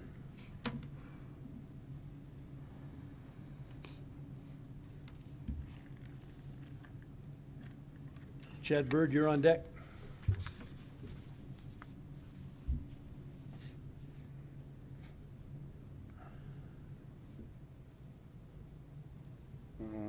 Bill Mattson, lifelong resident here. My grandpa also was a homesteader in this area down south of here by Moscow, but lived up here my whole life and back and forth and working. But this is kind of the process that he's trying to do right here with these shops is really a big thing, because you're not just getting people who are coming in and out of town, because we got a boom town going here, and they're coming in and they'll leave.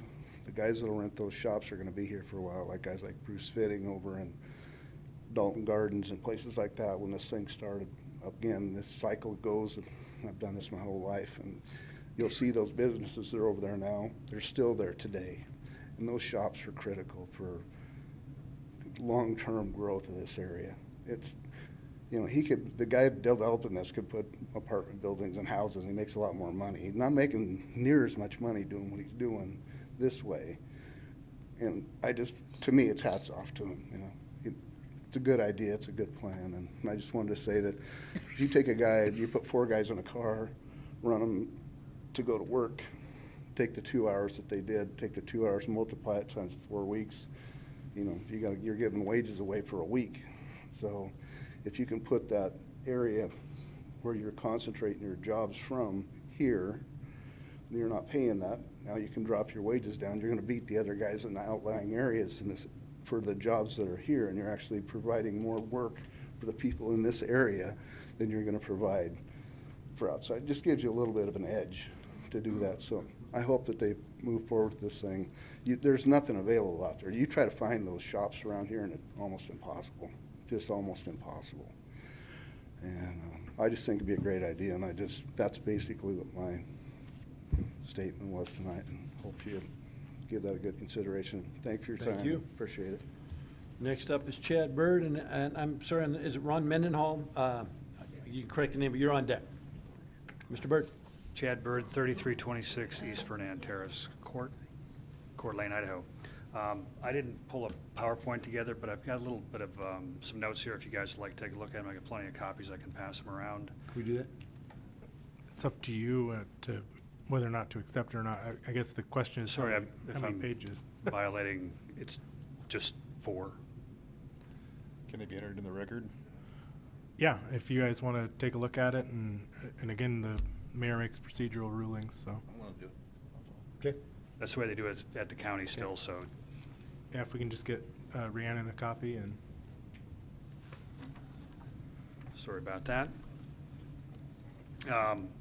I'm here on behalf of the Coeur d'Alene Traders Club, which is a loose affiliation of commercial real estate brokers in the county. And we've got a few of my colleagues here tonight. But what I wanted to do was just kind of cover the macro goings-on in Kootenai County and Post Falls, and why there's a real need for this type of mixed use and development.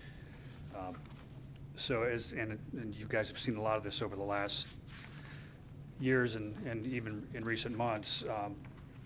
So the 2 main corridors, obviously 41 and Expo, Riverbend, and the Point, have all been pretty much either sold, traded, or are under development as we speak. We've got over 600 multifamily units, and the single-family development that Jim Watson put in is pretty much sold out, other than 1 or 2 houses. There's 600,000 feet of industrial development underway, which basically takes up the rest of the remaining land of any size in the industrial market. And there's been multiple millions of dollars of development and infrastructure in the Point. We just went through that, or just currently going through that with what Wadsworth is doing out there. We've got about 300,000 feet of industrial development going on, mostly spec, Then a couple owner-user buildings out in Riverbend. There's about, I think, only about 7 acres left of developable property in Riverbend. So we've pretty much outkicked our coverage on retail, industrial, multifamily. I mean, everything that has sat for years. I know Ron has said many times over the years, excuse me, Mayor Jacobson, we need rooftops, and the retail will follow, and the industrial will follow that, and all of that is now happening. You can't see it all yet, but within the next 6 to 12 months, there's going to be a lot of product going vertical out there. So it's just going to, everything's going to get absorbed as far as the remaining land that's serviced in Post Falls. And I wish I'd have known about that Farwest deal, because I'd really like to have been part of that. Anyway, just quickly, retail market vacancy in the county, or in Post Falls right now, is about 3.7%, which means we're fully leased for all practical purposes. There's still good, strong demand out there from local, regional, national tenants for across all product types. Restaurant, services, mechanical contractors. I mean, you name it, the list goes to any kind of service that you'd have in a little development like that. Industrial vacancy is 1.4%. That'll change a little bit as these buildings deliver with Wadsworth and in Riverbend, but. Mr. Byrd, I'm gonna let you finish up, but because we delayed you a little bit to start, but if you just wrap it up. Okay. Same thing with industrial, small industrial especially, plenty of demand out there. Office vacancy is 2%. The largest property owner in Kootenai County is fully leased, so effectively fully leased on the office space as well. So, I think that we've got a developer that's willing to put his capital at risk and do a project that is almost unopposed. It seems to make all sense and check a lot of boxes for us. Good. Thank you. Thank you. Ron Mendenhall's up next, but I just want to clarify one thing, Mr. Byrd. I've said that I have heard ever since I was on the council that we need more rooftops. The point I make is that when I first started hearing that, we were a population of about 10,000. Well, now we've grown to 40,000, and what I continue to hear is that we need more rooftops. So I just want to be sure you know I'm not the one saying it. That's what I'm being told. All right, thank you. Mr. Mendenhall. And then we've got Eric Olson on deck. Good evening. I am a residential real estate agent for Tomlinson Sotheby's, and I sell in that area quite a bit. And inevitably, I hear from potential buyers, where am I going to get gas? Where am I going to get a gallon of milk? And I have to tell them 3 miles down the road. And I think I'm totally in favor of this project. I've been stuck out there needing services, and having something like that close by is much needed, and I think very proactive for the city of Post Falls to look into. Thank you. Thank you very much. Next up is Eric Olson, followed by Justin Sternberg. I'll reserve mine for rebuttal if necessary. I'm with the applicant. Perfect. Mr. Sternberg. And then Don Aschenbrenner would be on deck.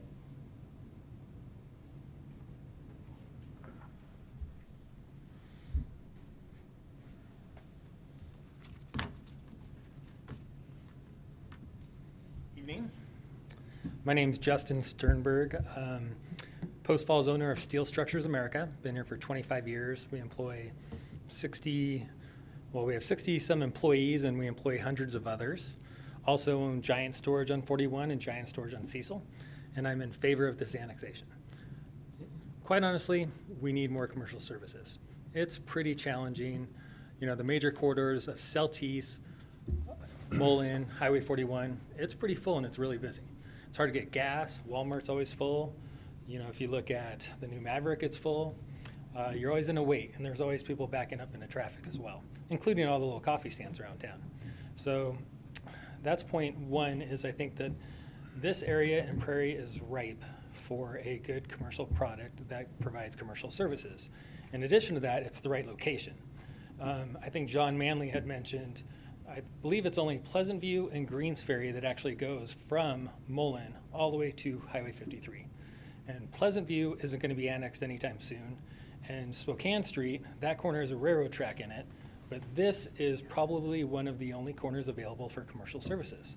So that's a really important factor. And then safety and traffic. So right now, everyone on the north side of Post Falls from 16th or Pole Line, they got to drive back into Post Falls. Well, we're passing 3 different schools on Pole Line and Greens Ferry. Then Spokane Street, we have the other schools. Well, if there's an alternative and there's connectivity, then that would be a great spot for commercial services. On the other side, the storage on the north 20 acres. I own Giant Storage, and I own Giant Storage on Cecil. We're full. We just opened the new one on 41, and we're not full yet, but we're 70-something%, and we're running out. We already have permits for the additional land.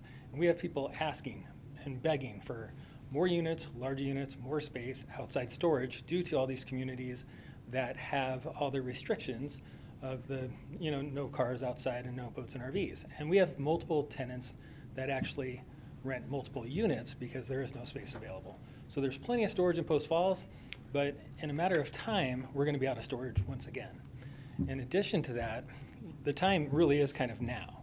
As a builder and developer, if we start a process to bring some architectural drawings into the city, it's probably a 6 to 9 month process just to get those documents ready for the city.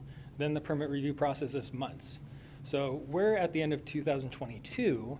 If you submit in 2023 and get building permits in 2024, that means product won't be online until 2025. Now that seems like it's a long time, but that's if you start today. And that's why I think it's important, and I'm in favor that you guys recommend this annexation. Thank you. Don Aschenbrenner.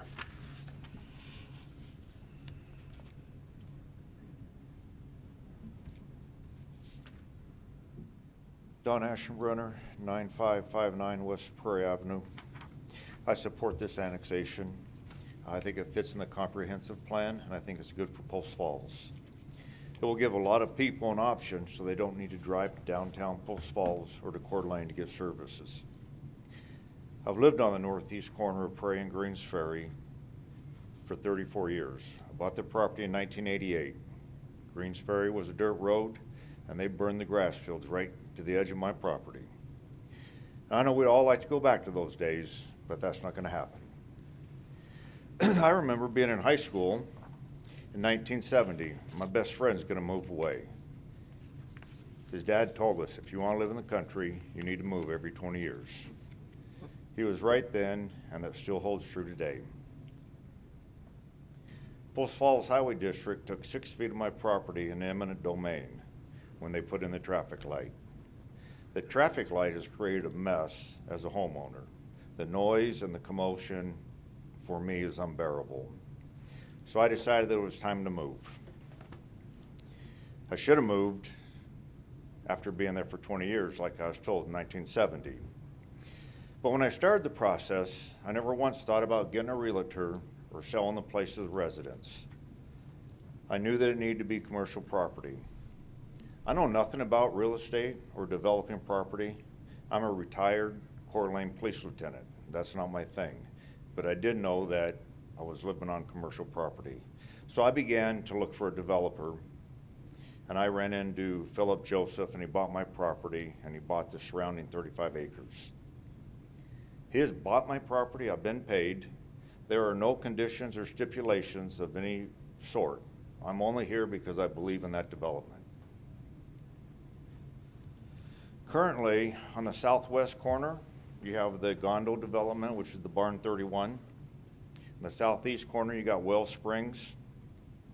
Although not annexed in the city, Lee O'Neill's across the street from me on the northwest corner running his paving business, and he's probably the most busiest of all. 3 of the 4 corners are already commercial. Prairie's going to be 5 lanes, going to increase the traffic even more. And I'm certain that's why your comprehensive plan calls for this as a commercial node. We have the North Point development at Prairie and Idaho. I don't know what they call it, but we have the Hayden Homes just south of Wellsprings. We've got Tullamore and Fieldstone just in the immediate area. It's a lot of houses. To give those people right in that immediate area an option so they don't have to drive downtown Post Falls or Coeur d'Alene, this development does that for them. Philip Joseph is a local person. I know that he does first-class projects in the community. This project is something that both Philip Joseph and the city of Post Falls can be proud of. The project is what the comprehensive plan calls for. I would encourage you to approve this plan. Thank you for your time. Thank you, sir. Connie Kruger, I'm in favor, and you've got both marked. You wish to speak? Come on forward.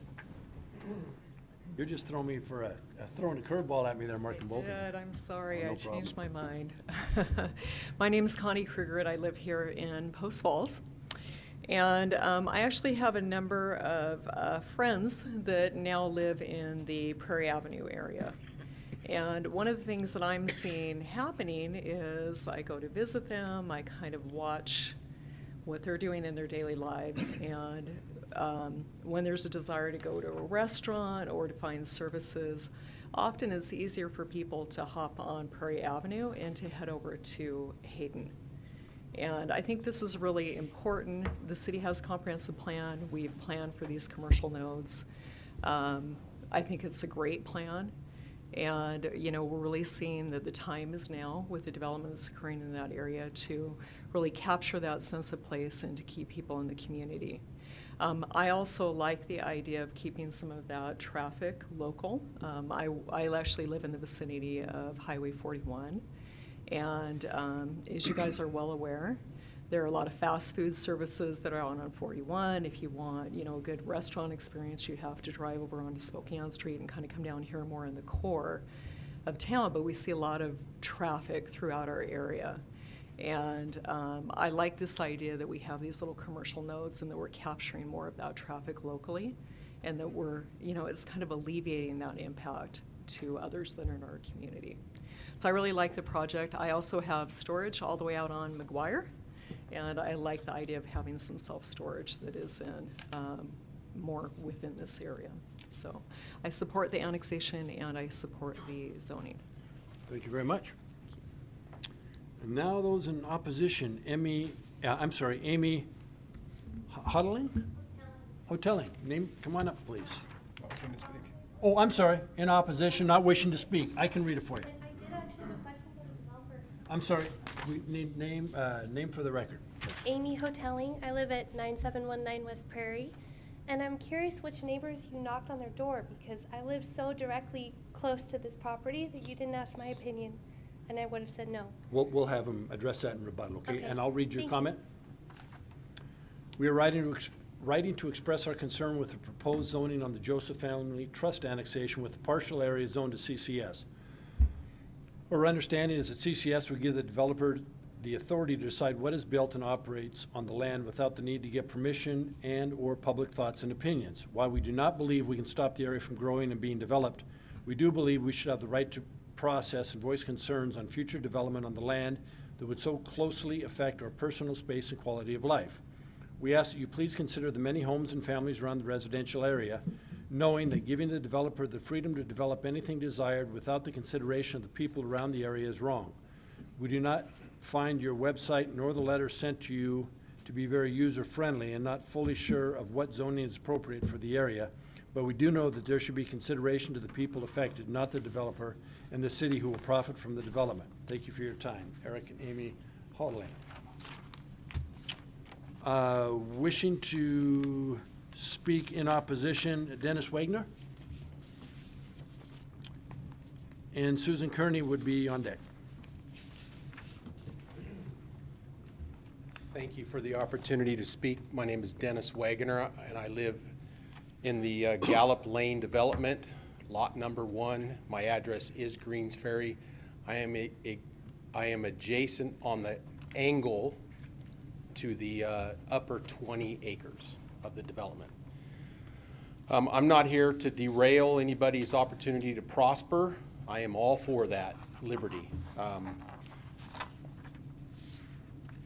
I would like to reflect on my neighbor's comment. I'm very, very close to the development and never got a knock on my door.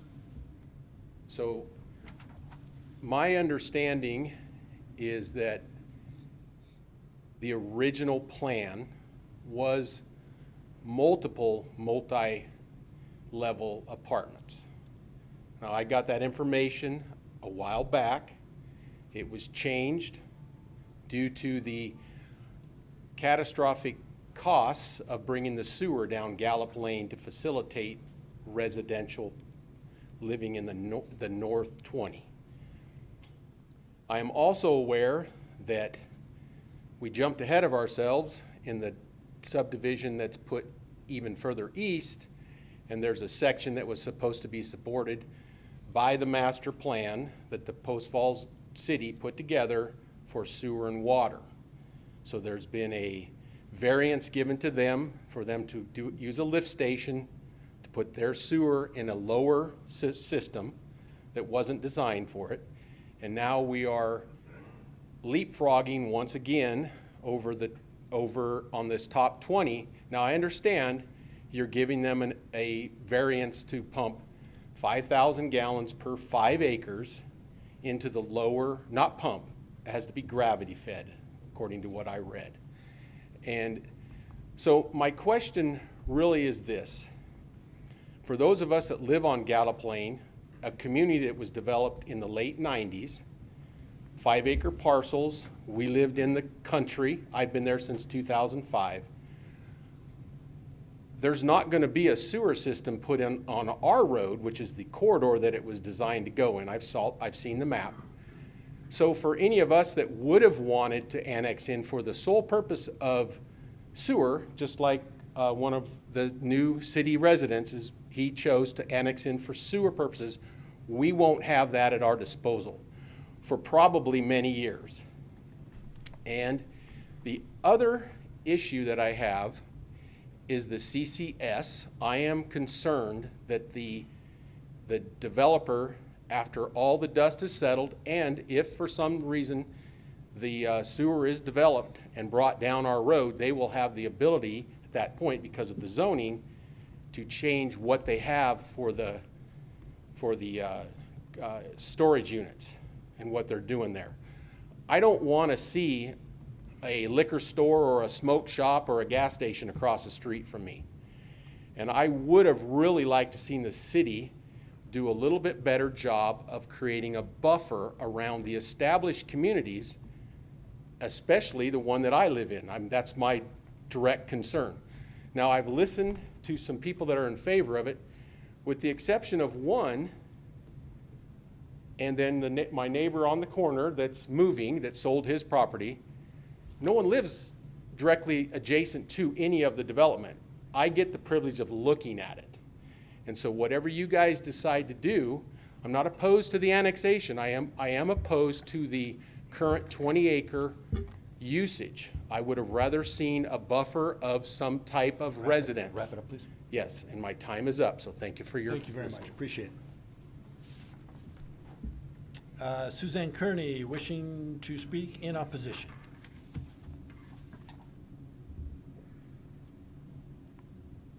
Did we lose her? Susan Kearney? Apparently not. That's all the testimony. Does the applicant wish to rebut?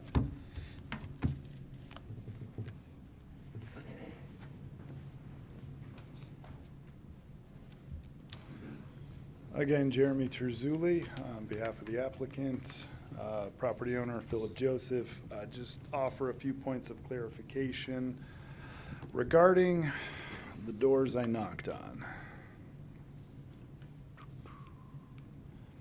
I focused on those areas highlighted in blue, and I did that for a specific reason. Those are all property owners that are current Post Falls residents. The other ones to the north would be Kootenai County residents. I absolutely was going to branch out to those. I simply ran out of time. The fact of the matter is I spent 3 separate days door knocking. I hope to knock out about 20 or 30 an hour. As I mentioned, each conversation evolved. Lots of questions. What are you going to put there? Is there going to be a Trader Joe's? You got to have a brew pub out there. These conversations, they just kept going, and I wanted to do more. But I was focusing on Post Falls residents isolated to these specific neighborhoods. And yeah, full disclosure, I did not realize the numbers would shake out the way they did. I expected I would get a favorable response by at least half.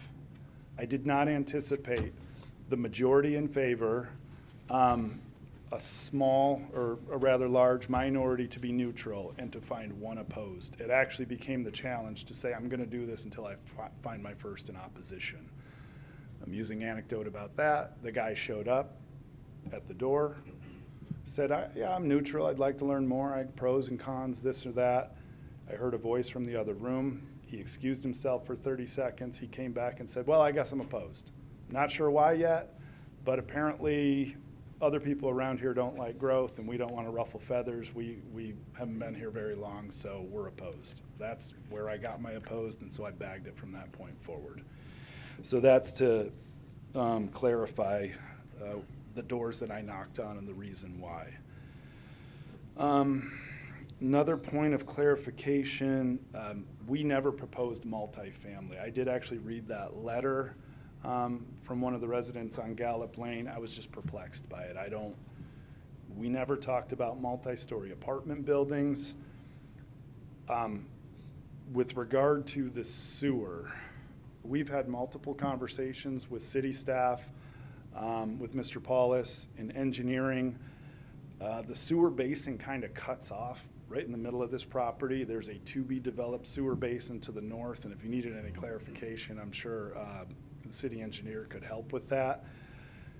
We talked about how a low-impact sewer use, like a storage facility, could likely be sort of redirected into that other basin. I think if approved, Mr. Joseph has indicated he wants to, he wants to move full-blown design. He wants to go to design and bring this thing out of the ground because we feel the demand is there. We would be working very closely with the city engineer to help get a better picture of what the impact on the sewer will be, how we can integrate it into the existing sewer basins, and how we can make it all fit together. There's never been a bait and switch approach to what we're trying to do here. I don't know where that information came from. It never came from us. So that addresses the issue with sewer. Again, we did always recognize that on a project this big that there is likely to be some form of residential component here. We never uttered the words multifamily. We never uttered the words 3-story apartment buildings. I did mention that the Panhandle Affordable Housing Alliance, we've been talking with them. I believe in your packet that Maggie offered you guys a letter saying that she hopes that there will be a residential component here where she can open up dialogue with the developer and with the city on how we might be able to generate some housing for local workers in there. That's to be determined. That's a future phase, and like I indicated, we're willing to work with the city, with this council, on a zoning development agreement that you think can help make sure that there isn't some loophole trying to be exploited within the city code. Our goal has always been commercial node, local businesses, storage on the north. It will likely evolve as we move forward, but we encourage dialogue with the Planning and Zoning Commission, with this council, and the community as a whole to help facilitate and work together to identify what the needs of the community are and how to best serve that.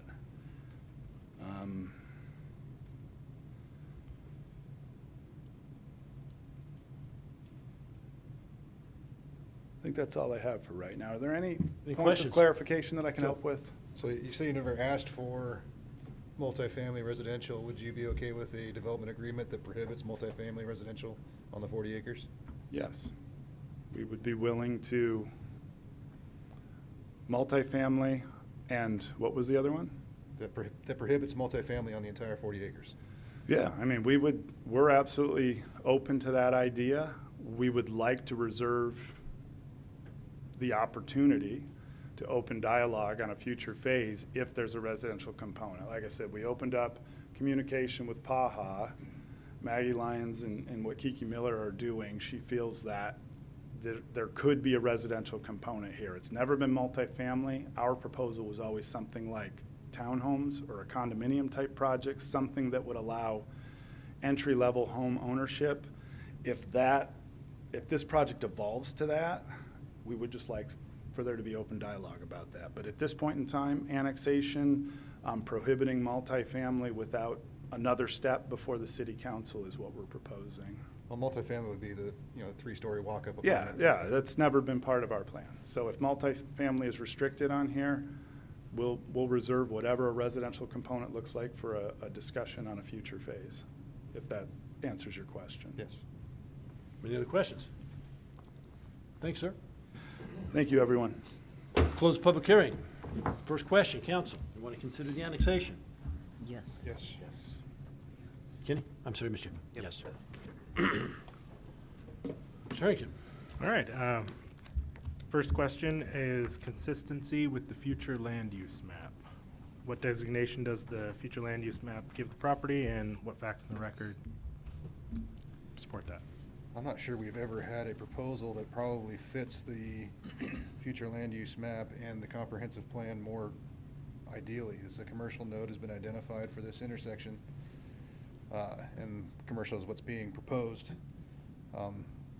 And it's kind of an odd timing because there's not a whole lot along the north side of Prairie now. But we may never get that commercial node if we don't consider this annexation. I think it's consistent with the other commercial properties on the three corners that we have. One is county, but I do like that it wouldn't be a new, groundbreaking commercial property. Anyone else? Okay. All right. Consistent with the goals and policies of the comprehensive plan, which goals and policies do you believe are relevant to the proposal?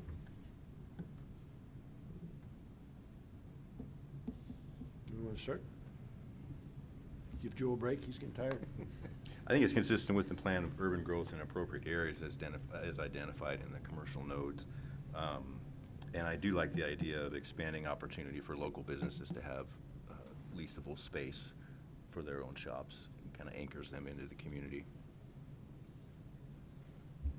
Okay. I made notation on the 41, Highway 41 North focus area with that being uses that are identified. Something that was said, I think it was by staff, was that if it's an off-corridor access to commercial, which we hadn't seen, so. Okay.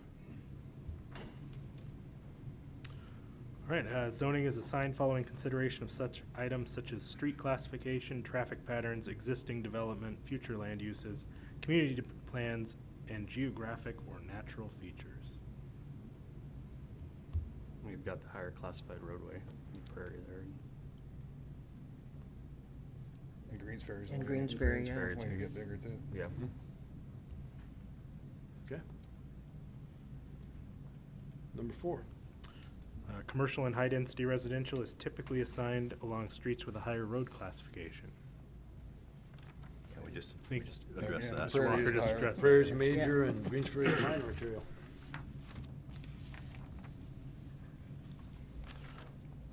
Number 5. Limited or neighborhood commercial and lower density residential is typically assigned for properties as they proceed farther away from higher intense urban activity. I think that paragraph describes this project pretty succinctly. It is a limited neighborhood commercial development with lower density if that's what we decide to allow in the future. This is kind of interesting because the future land use map and the, shows this being a more dense node. It just isn't yet. So it's almost like, we got Highway 41 that's going across to the west, and the comprehensive plan is envisioning this as a node, and then, meeting in the middle. So I'd see lower density uses between 41 and this intersection. But, so the vision shows, yeah, this is supposed to be a higher intensity area. It's just not quite there yet. What other comments? And number 6 was not applicable. Council, further deliberation, how would you like that? Well, if I may, I would move to approve the Joseph Family Trust Annexation File Number ANNX-22-7 with the zoning designations as presented. Also in the development agreement, in addition to the height restrictions proposed by planning and zoning, I'd also like to add a restriction prohibiting multifamily buildings on the 40 acres. Second. Motion second. Further discussion? Rhiannon, please take the roll. Malloy. Aye. Walker. Aye. Thorson. Aye. Shove. Aye. Ziegler. Aye. Motion passes. Thank you very much. We're getting in unfinished business. You guys want to take 5? Can we? Let's take 5 minutes. Notice how we can As a chew. tear goes down.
Call the meeting back to order.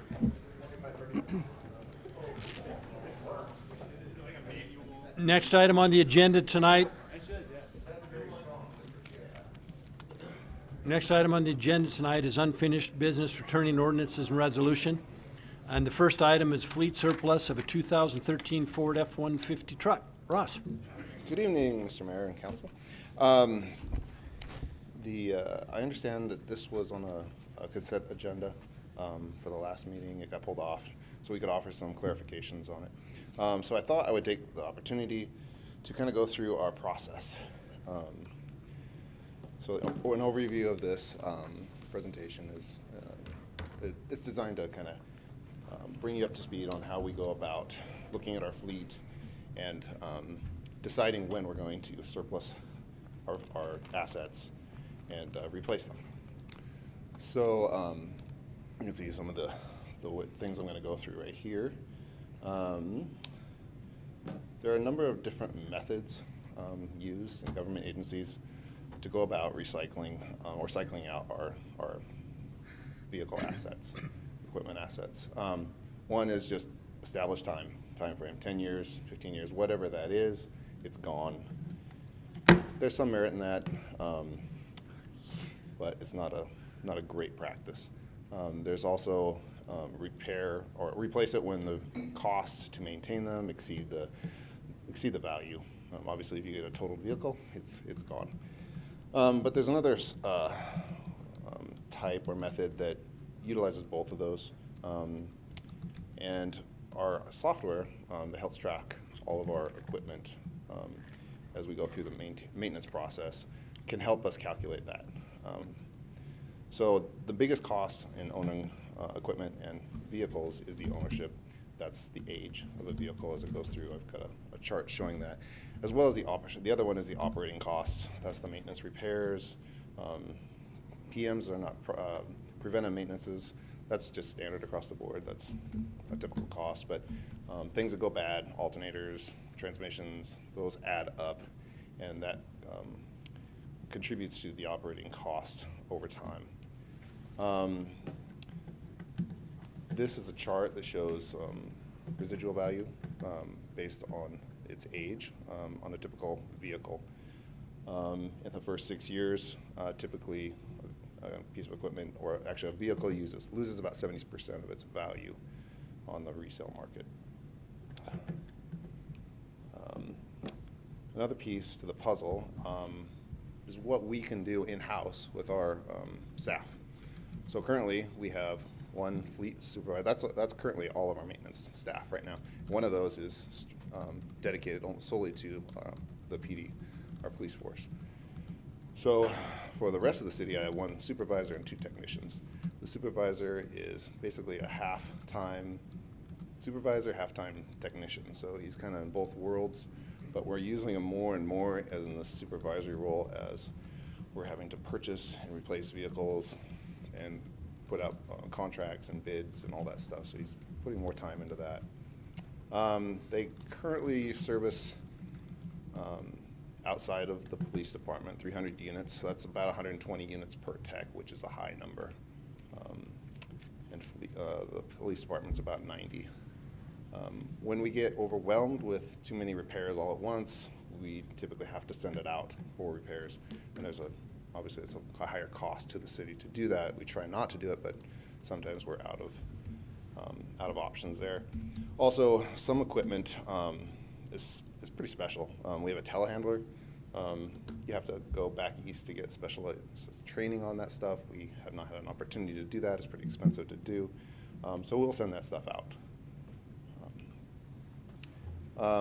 Also, I wanted to show some recent auction examples. These were auctions that you can see, the second column there is years that it went to surplus. So those are fairly recent. And then the years that they came into our fleet. Also look at the mileage that we put on a lot of these vehicles, and then what we received in revenue when we sent them to auction. So most of what we've seen in the older stuff, I mean, we have some 25 years, which is quite old, and there's a lot of maintenance costs associated with those longer term vehicles. There's a couple in there that were anomalies. One sweeper was non-functioning. We still got $10,000 for it. Somebody bought it and was refurbishing it. Took their time. And there was also a F-250 at the bottom there. Somehow water got into the intake, and it was a major issue with that engine. We still received $9,000, mostly because it was a 40,000 miles on it, and it was only what is that, about 7-year-old vehicle. So there's some other considerations that we take into account. One is the current market conditions. As most people here know, that the value of used vehicles is quite high right now. So that actually comes into the decision-making process when we're looking at cycling out equipment and vehicles, because the higher the value, the earlier you can turn them over and replace them. Right sizing of vehicles is also something we look at. So when a department comes to us and says, hey, we've got a case in point, and it's actually this truck that we're looking at the end here. It's a 2013 F-150 two-wheel drive. Well, this vehicle, it's got some engine issues, but it's also going to be in a different operational role. It was just a transportation vehicle from one place to the other. Now it's going to have a plow on it, and it's going to be pushing snow. It's got to be four-wheel drive. So there's things like that come up from different departments when they present their replacement needs to us. So those are things that we consider as well. I've been researching on some of the replacement cycles that are pretty standard in the industry. 9 to 10 years is a typical range. Now, if it's a real low mileage vehicle, sometimes they get put into a different role within the fleet for a couple of years to bring those miles back up. That can be done.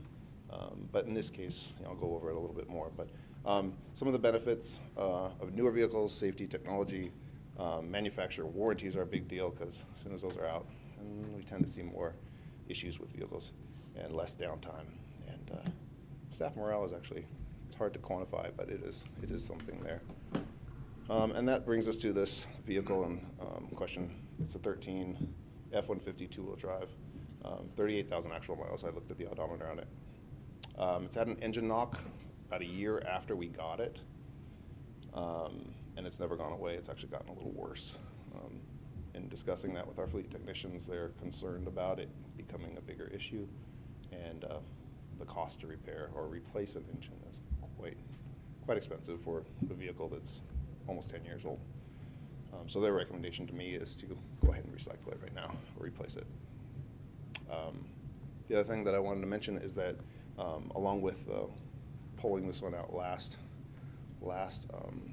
council meeting, I wanted to make sure that everybody here at the council had more information. So in the future, I'll be putting together more clarification on exactly what's the issues with the vehicles or where we're going with it.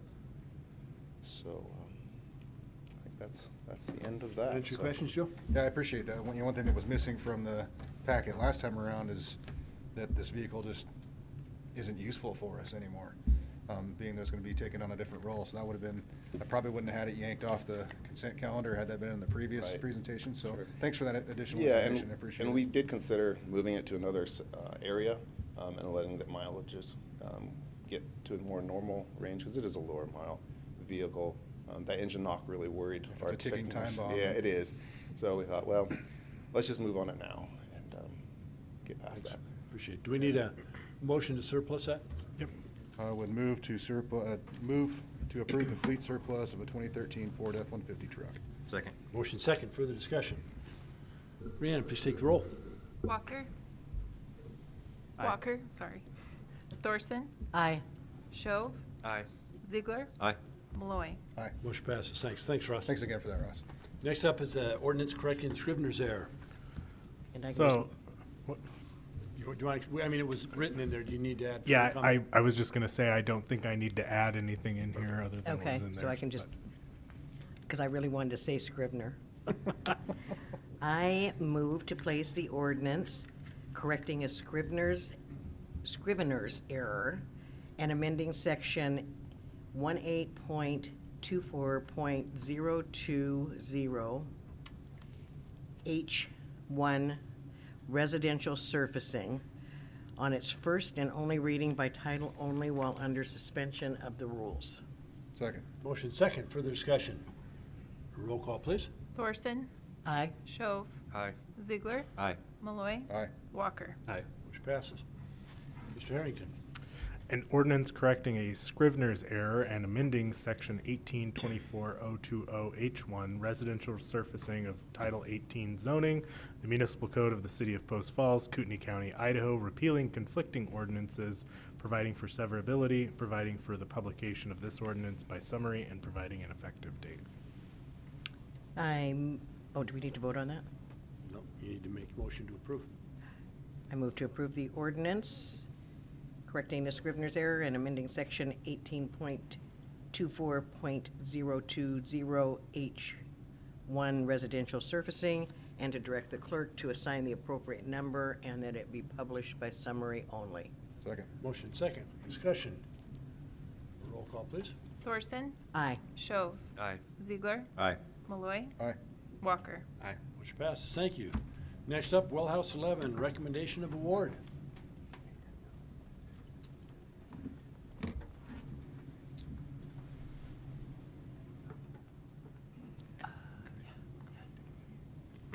Jackson Flushman, Project Manager, City of Post Falls. Council, thank you Is for this the having me. first time you've presented? This is my first time. Oh, yay. Are you nervous? Slightly, but you don't have to listen to Andrew anymore. So that's something that you guys can benefit from, right? So yeah, this is our recommendation to award Wellhouse 11. And let's see if I can figure out the clicker here. Perfect. So Wellhouse 11, just to get you guys familiarized with the area, it's located adjacent to Well 9. And is there a little pointer here? That red circle. So this is the southwest corner of Celtice and Beck Road. And in this circle, that little tiny blue dot is that big blue standpipe when you guys are driving down Celtice. And here is a picture so you guys can see that a little better. This is obviously taken up on the hill, so you can see the full standpipe. That building in the picture is Wellhouse 9. And then in the circle, again, just that tiny little dot in the middle of that, that is the actual Well 11, which I'll cover here more in a second. That was drilled in 2020. So for the purpose of this, our 2018 water system master plan noted deficiencies to the west zone for water supply and recommended a 1 to 5 year project putting in a new well to address those deficiencies. What this would do is put Well 11 into operation, which would increase reliability of the overall zone, specifically for the west zone, because currently when the west zone experiences those deficiencies, it pulls from the main zone. So this helps everything as a whole. And then as a side note, there is some improvements to the Myox disinfection systems at Wellhouse 3 and 10. It's just equipment stuff, no actual big construction there. So the timeline for this, December 7th, 2021, there was a council meeting, and you guys approved engineering and design for the well house. Working through that through the year, plans and specs were distributed September 7th of this year, and we had a bid opening September 20th. Up there are the bid results. We had 2 bidders, TML Construction and Le Riviere. TML Construction came in lower at $1,447,000. Our engineer's estimate was $1.6 million, so that is good. The construction contract award, we'd be looking for the contract award for their bid plus a 10% contingency, which would put the total just under that $1.6 million. And this would be funded through the Wellhouse 11 budget with funds set aside for this project.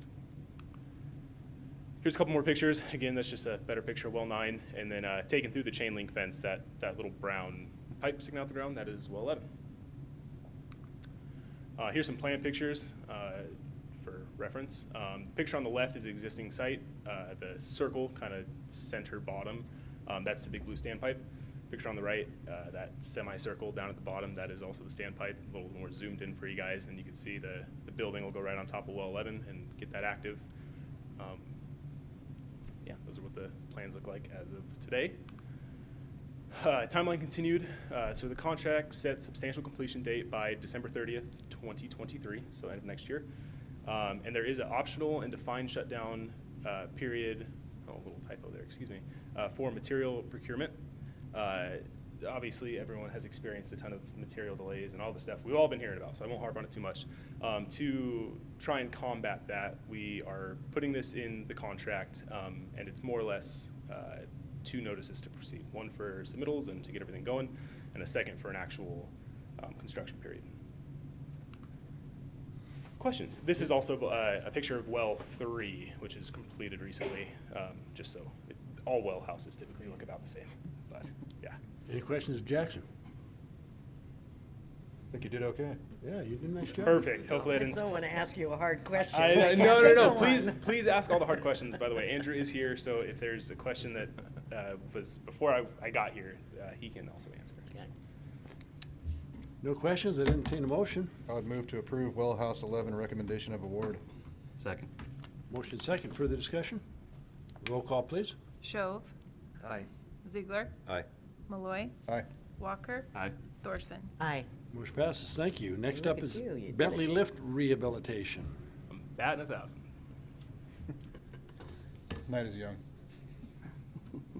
I'd like to point out before I start that the typo is I know this typo, and the sign is wrong, not the presentation. So Bentley is missing an E in the sign. A little Oh, wow. icebreaker for you guys. I was told to blame our sign department. Just tease. So yeah, this is the presentation to recommendation of award for the Bentley Lift Station Rehabilitation Project. Again, getting you guys familiarized with the location. So Bentley Lift Station, not super easy to see, that red point down there. Across the top is First Avenue running east to west. Going down, it's a gated community, and it is located on Coho Road down there. One of the important things to consider with this project was its location and how close it was to the Spokane River, about 225 feet from the river with the sewer lift station. Here's a picture of the site. Another important note is to the right of the site and to the left is our houses. It's right in the middle of the neighborhood, sandwiched between there. So our 2018 collections system master plan noted deficiencies that needed either replacement or rehabilitation of the existing lift station. So what this project would do is it would rehabilitate existing structures as well as add some new equipment that includes 2 new pumps, new electrical and controls gear, a new generator, new odor control, and perhaps most important of all of that is the addition of emergency storage, which will allow for our operations staff to have time to react in the event of an emergency, which again is so important because of the location next to the river. Timeline for this guy, on the November 2nd council date last year, we were approved for engineering and design. We had a pre-qualification step to this project that 2 contractors were pre-qualified for, and we'll get to that in a second. The plans and specs were finalized in late summer of '22, and then we had a bid opening September 29th of this year. The 2 contractors that were pre-qualified were S&L Underground and Strider Construction. As a note to council, I'm sure you guys are maybe a little more familiar with S&L Underground. Strider Construction is not local. They're out of Bellingham, I believe, but they are working on our Ponderosa lift station project. And for maybe a little bit of peace of mind, as they were the low bidder, that project has gone very, very well as a side note. So Strider Construction came in with the low bid. However, they were about, I think it's 14% above the engineer's estimate. Moving forward, the construction contract award, we'd also ask for a 10% contingency on this project, bringing the total up to just shy of $975,000. And this would be funded through the collection system capital improvements budget. Here's some more planned pictures. These ones are kind of hard to see. I apologize. There wasn't a huge set of plans to pull from.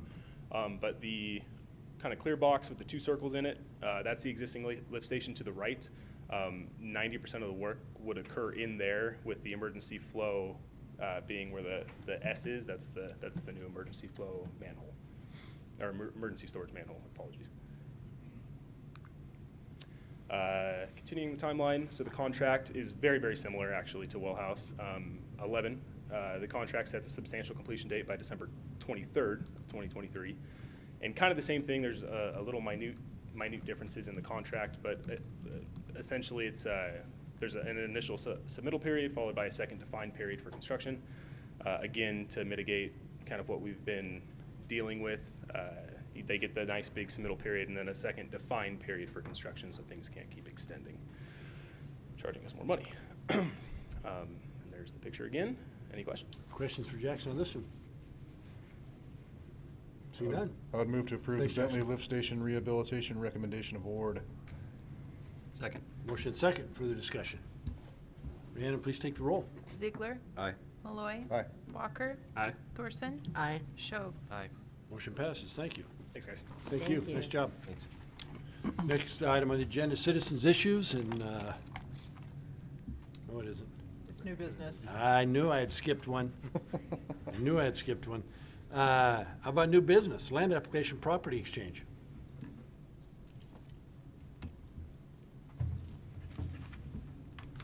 Thought I was the one out of, Oh, you are. out of order, so. I'll blame when I can, okay? Good evening, Mayor, members of council. John Beecham, Public Works Director. I'm here to talk about a proposed exchange of some of our land application property. So we'll talk about what we have, what the proposal is, what the contingencies would be, financial and other considerations, and then obviously some time for questions. Feel free to stop me too as I'm going through it. There's quite a few steps to this if it does move forward, so it might be easier to answer questions as we're going. First off, what is the land application property? This is something that came out of our water reclamation facility master planning. And I'll get into what drove it a little bit here in a second, but long and short is we purchased this property in 2009. We've held roughly 600 acres until recently, exchanged some property with Post Falls School District in 2020. But by and large, this property has been something in our holdings since 2009. It is our single long-term strategy for wastewater discharge permit compliance. What is driving that is we now have a requirement in our NPDES permit, our NPDES EPA-issued wastewater discharge permit that limits the amount of phosphorus we can put in the river to 3.19 pounds per day on an average day. That is calculated by the concentration of phosphorus in the water times the gallons you're discharging. And as gallons go up, driven by population, that concentration requirement gets driven lower and lower and eventually meets whatever the limits of technology are at that point. So far, we're able to install technology that lets us come in under that number. That's what our tertiary project is doing right now. But as one goes up, the other must go down, and that's why I say this is our long-term strategy for growth. So with that, we bought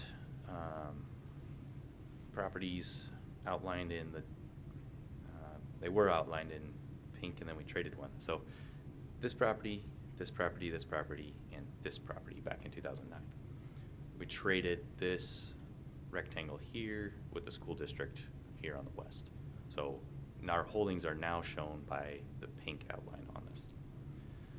And there are several different properties that should be talked about. I'm going to come back to this map a few times, but just to familiarize you, this is what we're calling the 80 acres of North Crown Point property. Crown Point subdivision is to the south, so it makes sense to call the thing above it north of Crown Point. There are 113 acres here that were recently owned by Steve Satchwell, so we're calling those the Satchwell properties, north and south. Two properties here, again, a north and a south, both owned by Jacqueline Land Company. The North Thompson parcel is to the north, South Thompson parcel to the south. So we'll talk about how those might get exchanged here as we go along, but that's sort of the lay of the land, which property chunks are in question. I will note Rathdrum's property is shown, they've subdivided it long ago, but that's the 300 or so acres right here. Also dedicated for land application for our purposes and Rathdrum's purposes with our shared plan. So in a nutshell, the proposal is the city would exchange 80 acres, that 80 acres north of Crown Point, and a little over $2.1 million for 64 acres near Highway 41. That's the North Thompson piece. and 113 acres, that's the Satchwell piece. That's a net increase to the city of 97 acres of land application property. Shown here in clever arrows, but trading the Crown Point property for North Thompson and Satchwell properties. There are some contingencies that make this something that would be appealing to Jacqueline Land Company and to the city. The first is that they would require the 80 acres be rezoned to something other than public reserve.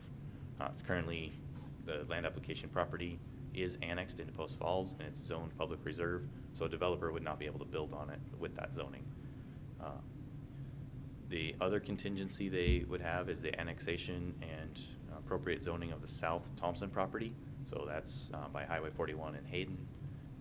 The theory being there, they would effectively be cut off from ever taking that property to Rathdrum. So they want to know that it could be annexed if they sort of self-impose that cutting off access to Rathdrum. And obviously there would need to be an approval by City Council for a property exchange.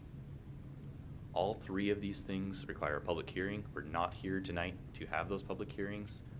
And within the purchase and sale agreement that is for consideration tonight, it very explicitly outlines that City Council has a complete option to say no after those public hearings. So this is what would the terms of the purchase and sale look like if we move forward with those public hearings and if all of them are approved in a satisfactory way. There is also a 60-day inspection period, and that's something probably more valuable to staff than council at this point. Some considerations I would bring to you: adding 97 acres is a good thing. That is about 10%, give or take, of our holdings on the prairie. That's a substantial addition to what we have out there. I would also say this preserves more open space. Our intention with the land application property is that we apply water to it. A good way to do that is by growing a crop. So this is, by exchanging this property, we would preserve, under this plan, 97 more acres. With that in mind, we would also bring the new city-owned properties for annexation at the same time, kind of to make a complicated public hearing more complicated, and request public reserve zoning for that at that time. One consideration on the negative side, it is slightly less convenient property both to farm, and it is slightly farther away from the water reclamation facility.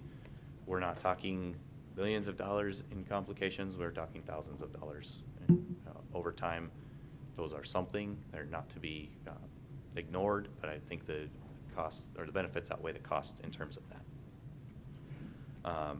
One more thing is the location of properties. Obviously, the Jacqueline Land Company is interested in this because they would be getting a property that is something closer to existing infrastructure that could be developed. The property we would be getting is further from existing development. So if those weigh into your decision, that's something worth considering. And then there's the financial considerations. It's approximately $27,000 per acre. In the past, not too distant past, we paid something like $15,000 an acre for land application property. I don't know that that's, I don't think any of that's available anymore. And I think $27,000 on a net for adding acreage is probably a pretty good price right now. I will also say buying property is contemplated in the master plan and the rate study that came with it. It is not in our fiscal year 23 budget because this wasn't on our radar when we were putting in budget requests. So, with that, I have the map here if there are questions. That is Questions, the John? end of my canned speech. I mean, I don't see any. I think you've identified the issues. Maybe it's a little less convenient for us per se, but I think we've got the one parcel. I know we're the parcel on the west. We pick up additional acreage, as you say, plus it is contiguous. To me, it probably makes a lot of sense to look at proceeding. Other comments? At this point, it's see what comes out of the public hearings. As long as we can, as long as we can back out in case something comes up during the public hearing, then I'm okay proceeding. And I don't know if Shelley or Field want to weigh in with anything further on that. But I will say it was our intention we would have one public hearing so that public could comment on the whole idea instead of 3, and you can only comment on this little sliver of it first. And if we need to do a budget amendment, we would hold that at the same time, so it's Sure. really 4 public hearings unless you included that in your 3. Okay, so it'd be 4 total public hearings. All at one time. $27,000 an acre just seems shocking, but I think I'm just holding on to to old So we've been times. looking at per acre costs for the parks on the impact fee update, and Yeah. the numbers are scary, that's all. So we don't need a motion. Do we need a motion on that to proceed, or? So it's listed as an action item. We do have the following notice of intent to exchange real property. So I would go ahead and take a motion for both. At the both same time? items. Or you want individually? Let's do them individually. There is a purchase and sale agreement that I believe would be signed now with those contingencies listed Sure. in Right. it. So I think So yeah, we'll take that first, and then So does item B require another presentation, or is now? I can address that. If we are to move forward with exchanging real property, council has to declare the property to be possibly surplus and hold direct staff to hold a public hearing for that. So that's the next item, item B. I would move to approve the land application property exchange. Second. Motion second. Discussion. Roll call, please. Malloy. Aye. Walker. Aye. Thorson. Aye. Shove. Aye. Ziegler. Aye. Motion passes. Thanks, John. Now, the next item up is the notice of intent. I would move to approve the notice of intent to exchange property. Second. Motion second. Quick question. Do we need to include, or does that automatically come back with a public hearing? yeah. So by approving it, Good. it directs us. I just want to make sure we didn't need to include it. Motion second. Discussion. Roll call, please. Walker. Aye. Thorson. Aye. Shove. Aye. Ziegler. Aye. Malloy. Aye. Motion passes. Thank you. Next up is citizens issue. I think all the other citizens left.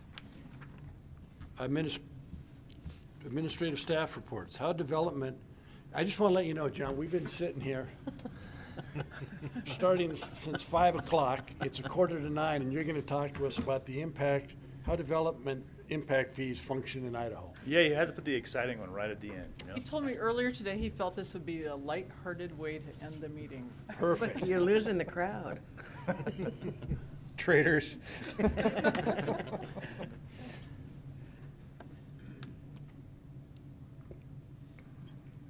Okay, you only got 13 slides. I can live with Yeah, I don't really get into the weeds too much.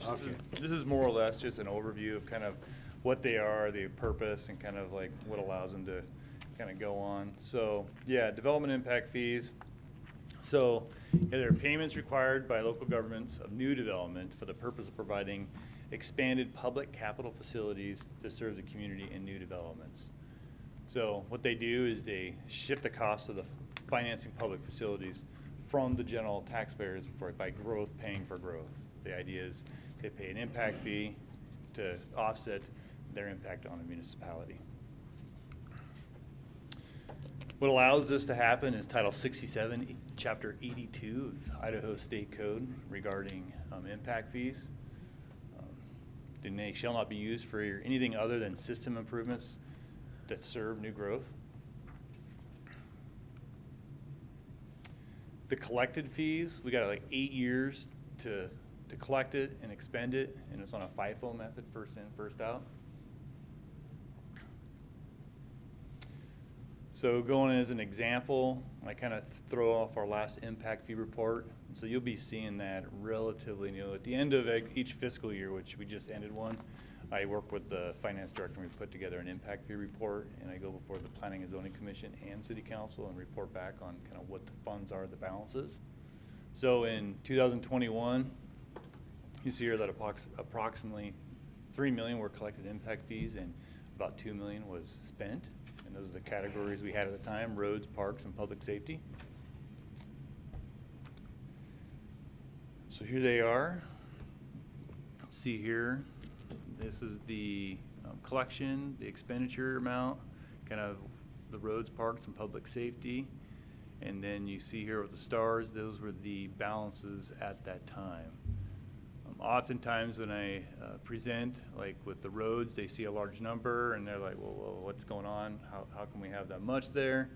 That's typical with the roads in particular because they're not cheap projects, and so you got to save up a lot of money and then spend a lot of money. Here's the growth that kind of goes into our capital planning, that goes into all of our master plans. And so when you look at this background growth, they look at the historical growth rates and they project that going forward. So that affects, you know, all aspects of the transportation, roads, and the public safety and streets. Sorry, public safety. We now have some new categories, city-related ones. You got Parks and Recreation, Police, and then you see that the transportation broke into the streets and then the multimodal. So I'm not going to get into this. Just kind of just gives an example of, you know, when they go through the impact fee report, they looked at kind of like an analysis to kind of deduce what the parks needs would be. Same with public safety, looking at what their needs would be. Did the same for transportation and for a multimodal, and it came down to what the cost would be. We now have a new impact fee list here, and you can see now there's 5 though. I think you guys are aware that we just recently brought on fire, so this brings in the 4 plus fire. So we got new totals on the right. One thing we are looking into is this hotel per room by fire. We're going to be looking into that to find out what the rationale is on that, but it's pretty brutal. That's kind of the nutshell of kind of like the purpose of impact fees, kind of like where we're collecting them, what categories we're collecting them. It's to mitigate growth. Any questions for me? Questions, John? So I'll mention, we will be holding some educational sessions in regard to the update to the impact fees. We're not changing any methodology, we're just updating the costs for public safety, transportation, and parks land costs as we discussed with you. I think it was July, it might have been August before it got on the agenda. And so starting in November, we'll be looking at doing some outreach and some public forum type of education. Reach out to the local developers and contractors regarding the update.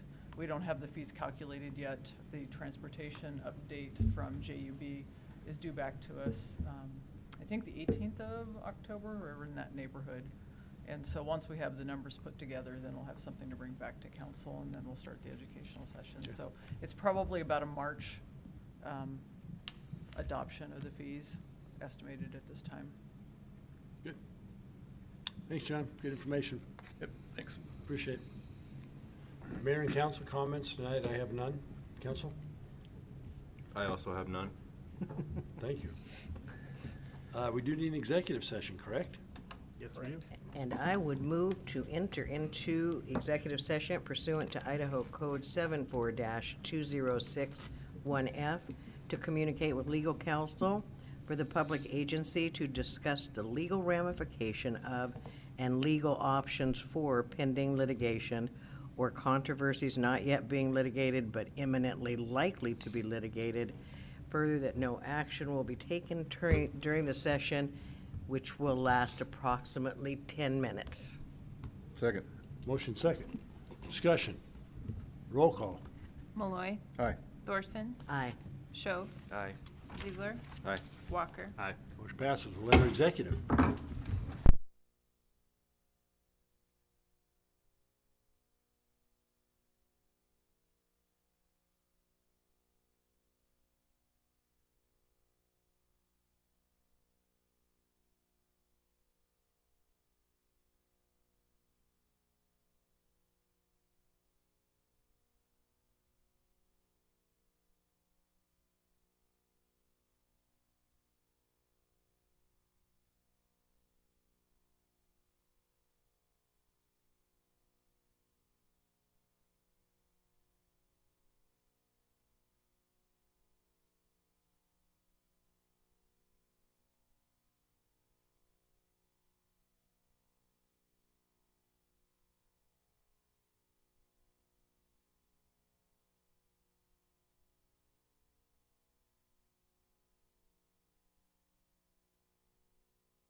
Call the meeting back to order. Are there any motions to come forward? I would move to approve litigation as discussed in the executive session. Second. Motion second. Further discussion. Rhiannon, please take the roll. Malloy. Aye. Thorson. Aye. Shove. Aye. Ziegler. Aye. Walker. Aye.